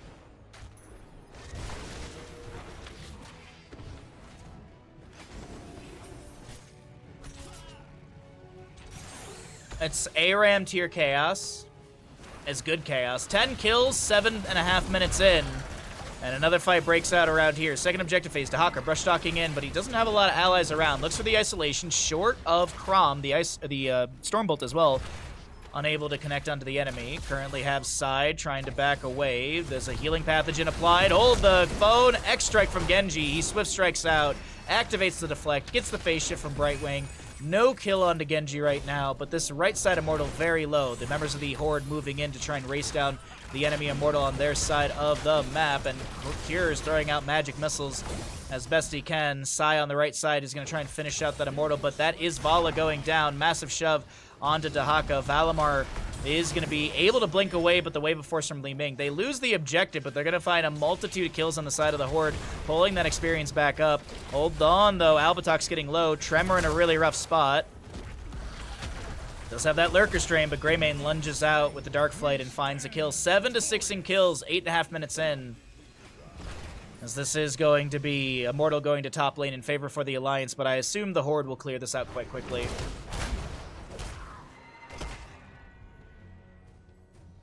Pan, yes I am.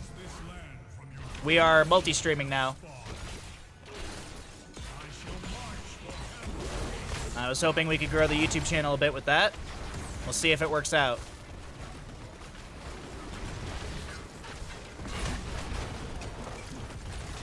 Little shurikens being thrown out from Genji.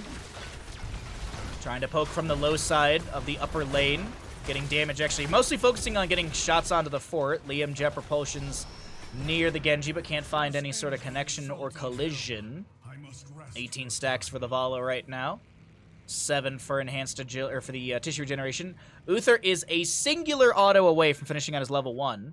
We have got 5 stacks on the Wisdom Duelist for the Greymane. Liam still chilling in top, avoids the Stormbolt, and throws down the Oil Slick. Tower shots on to Porky, force him away. Brandon being zoned, dropped a little low, but the top lane fort takes a handful of damage. It is going to be Sledgehammer Muradin as well. More cooldown reduction on those autos into his Sledgehammer. Or into Stormbolt, sorry. But you also have the 300% extra damage as well into non-heroic enemies. So, there's so much value you can get from that that level 4, that Sledgehammer.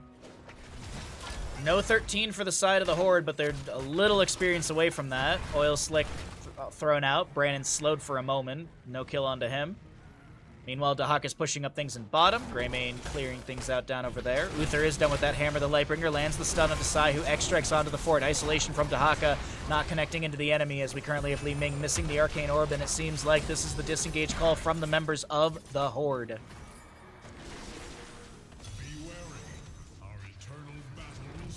The only thing that's missing here is all the emotes we have on the Twitch side of things. Yeah, I did add emotes to YouTube, though. Like, there's, like, the YouTube memberships or whatever. So I think you can subscribe at, like, tier 1 on YouTube for, like, $2.99 or something. And then there's, like, 5 emotes that you can get. So if you do a lot of YouTube watching and you want emotes over there, there's a few. Tremor. Able to back away. Cure gonna blink out. Third objective phase is up and available. Stun from Uther. There's a weighted pustule connecting onto Porky as well.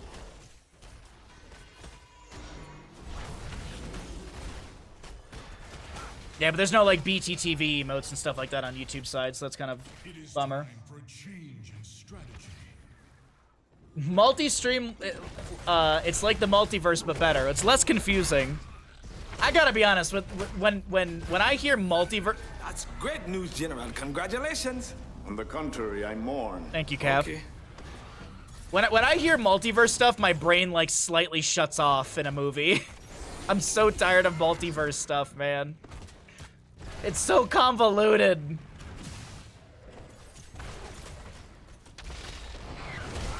Rain of Vengeance from the Vala. Big burst damage onto Muradin right now. He's trying to back away. The Dahaka brush talking in, and Porky somehow lives right now.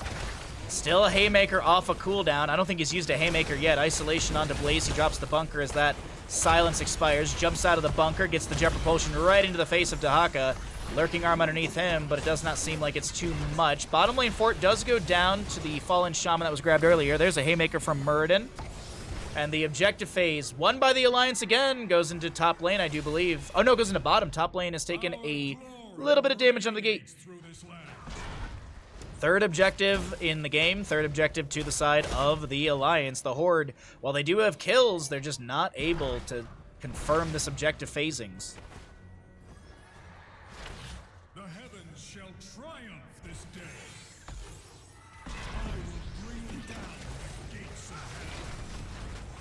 Blaze able to back away. Yeah, Shin Gun is insane. Shuriken Mastery plus Shin Gun is a really, really good combo. We can talk about that in a moment, why it's a good combo for anyone wondering in chat. But right now, this Immortal will push in through bottom lane.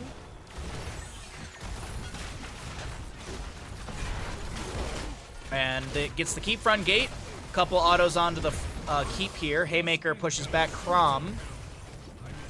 Top lane wave to be managed by the Blaze as more magic missiles from Li Ming clear out the wave with Greymane Inner Beasts as well, or Greymane auto attacks. What's up, dude? How you doing today? Multiverse in general is lazy writing, in your opinion. Never liked it in the comics back in the day. I'm trying to think of like something that's been multiverse that I really liked. I can't think of a movie that's... You know what? The Muppets need to make a multiverse movie. That'd probably be the best multiverse movie out there.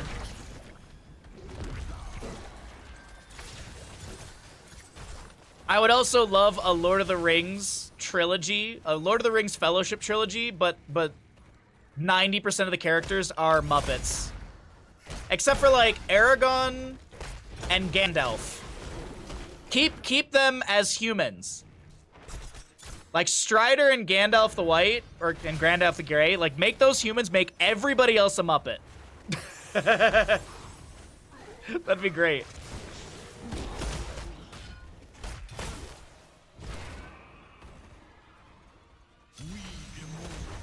Spider-Man Into the Multiverse? Is that the animated one? Or is that the newest Spider-Man movie? I haven't seen it yet. There's the Spider-Man animated one, and I know like a lot of people have said that has really, really good animation, but the issue for me is that my old-ass boomer eyes, apparently, I started watching 10 minutes of it, and the animation was so hyper and changing constantly that it was hard for me to follow. Like, I understand if you want to do a multitude of different animation styles within something. Mob Psycho 100, the anime actually does that, and they do it really, really well. But the Spider-Man animated one, they changed the animation style so fast, I can't keep up and appreciate it. Albatox is going to get dragged here by Dahaka. The Wave of Force from Li Ming as well, going to try and create some space, but Albatox haymakered away. How is Greymane still alive? I heard a massive shove. That's going to be Stukov and Greymane going down. A more the phase, fourth one of the game is up and available, but the fight does continue here in bottom lane. Porky, or not Porky, god dang it. Liam is going to try and get away from Porky. Unfortunately, Liam is going to be body blocked by Genji and Muradin and will be going down. It's a quadra kill to the Alliance, 10-7 in kills. Really busy, yeah, exactly. It's really busy. And I'm sure it's a good movie, but it's so busy that I ended up turning it off like 10 or 12 minutes in.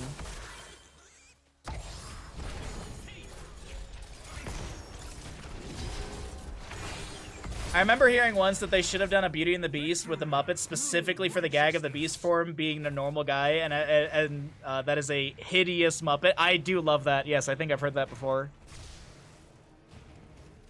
We need less multiverse, we need less reboots, and more Muppets. That's what we need. That'll save the United States. The world, probably not. A little thunderclap down on the ground from Porky as we continue to push in through this bottom lane, or through this top lane.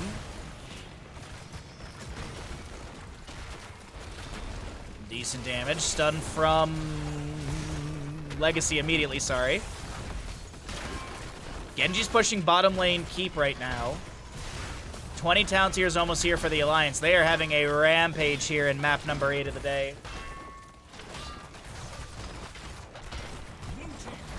Dwarf toss in. Divine Shield applied to Greymane. Curse Bullet goes out as well. Currently have a spin from the Immortal pushing people around. Moving towards the core. Can the Alliance take this series? Jet Propulsion misses from Blaze. He summons the bunker, trying to back away. Stun from Uther onto Porky as the phase shift does come through. Haymaker pushes Legacy back. Immortal is cleared out. The core shielding was scratched. 20 talent here on the left-hand side. Rewind for Muradin. No Grand Slam shenanigans. X-Strike Living Weapon, Phase Shift with the Speedy Dragon upgrade, so permanently gain 20% movement speed, reduce Phase Shift cast time by 1 second, Isolation Contagion upgrade, and the Acrobat for Vala. 30 stacks for Vala right now in our level 1. I think this game started with like 3 kills in the first minute to the Horde. I do believe so, yes.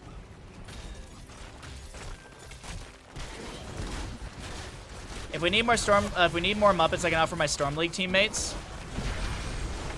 Wait, are your Storm League teammates like Kermit D. Frog?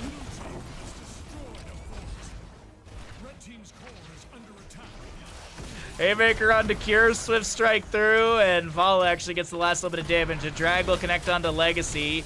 He's going to try and back away right now, throwing out some heals here and there. Greymane rolls away to disengage. Big Soothing Mist activated by Valimar right now as there's a heck load of damage onto Genji. He's able to get away after that Lurking Arm almost took him down. Low blow level 1 would I think would have confirmed that kill, but either way, the defense seems to be in place. The Horde holds strong, but they have lost. Oh, good virulent reaction. No kill on a Tremor. The Horde have lost every single structure. Actually, no, they still have this mid tower that distracts catapults, but the Alliance with a fort in top, a fort in bottom, and still their gate in bottom. 20 talent tier advantage, 11-7. as the Immortals will spawn on the east-west positioning, and this is race potential for the blue team on the left-hand side, which is very convenient for the Alliance.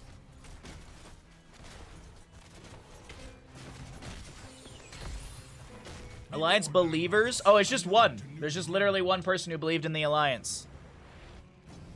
Kind of like in World of Warcraft. There's only one person that believes in the Alliance. Anduin. No one else actually believes in it. Not even the players. They just like, oh, I like being a human. I don't want to be a beautiful troll. Or orc.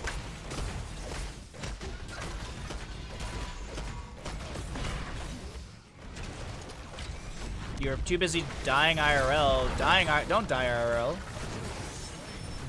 Excuse me. Dahaka does go down. It's a kill for the Horde. Haymaker pushes Alvatox back. Jet Propulsion out from Blaze. I think they might have been looking for Brandon right there, but camps are really pushing in. And even with the kill to the side of the Horde, they will get 20s off this bottom lane wave, but now they have to defend against waves crashing in and this Immortal 20 minutes in.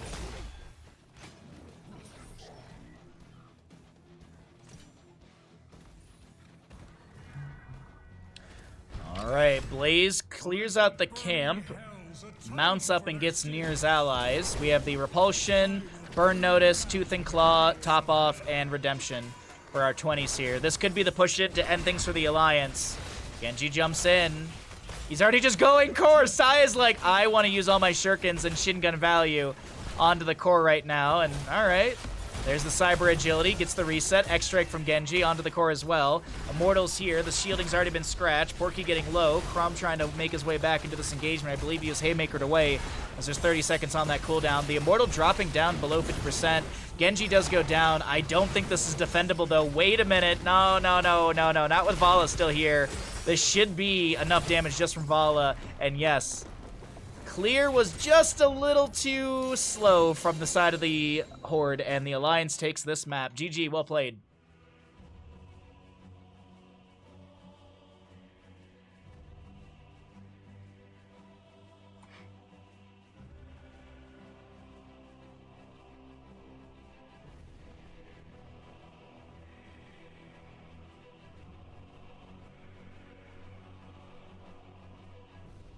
Nah, Twitch gambles are just kind of all over the place, Gillis. I appreciate you putting channel points on the line. 13,222 go to a single Alliance believer. See, sometimes when you play those odds, chat, you sometimes get paid out.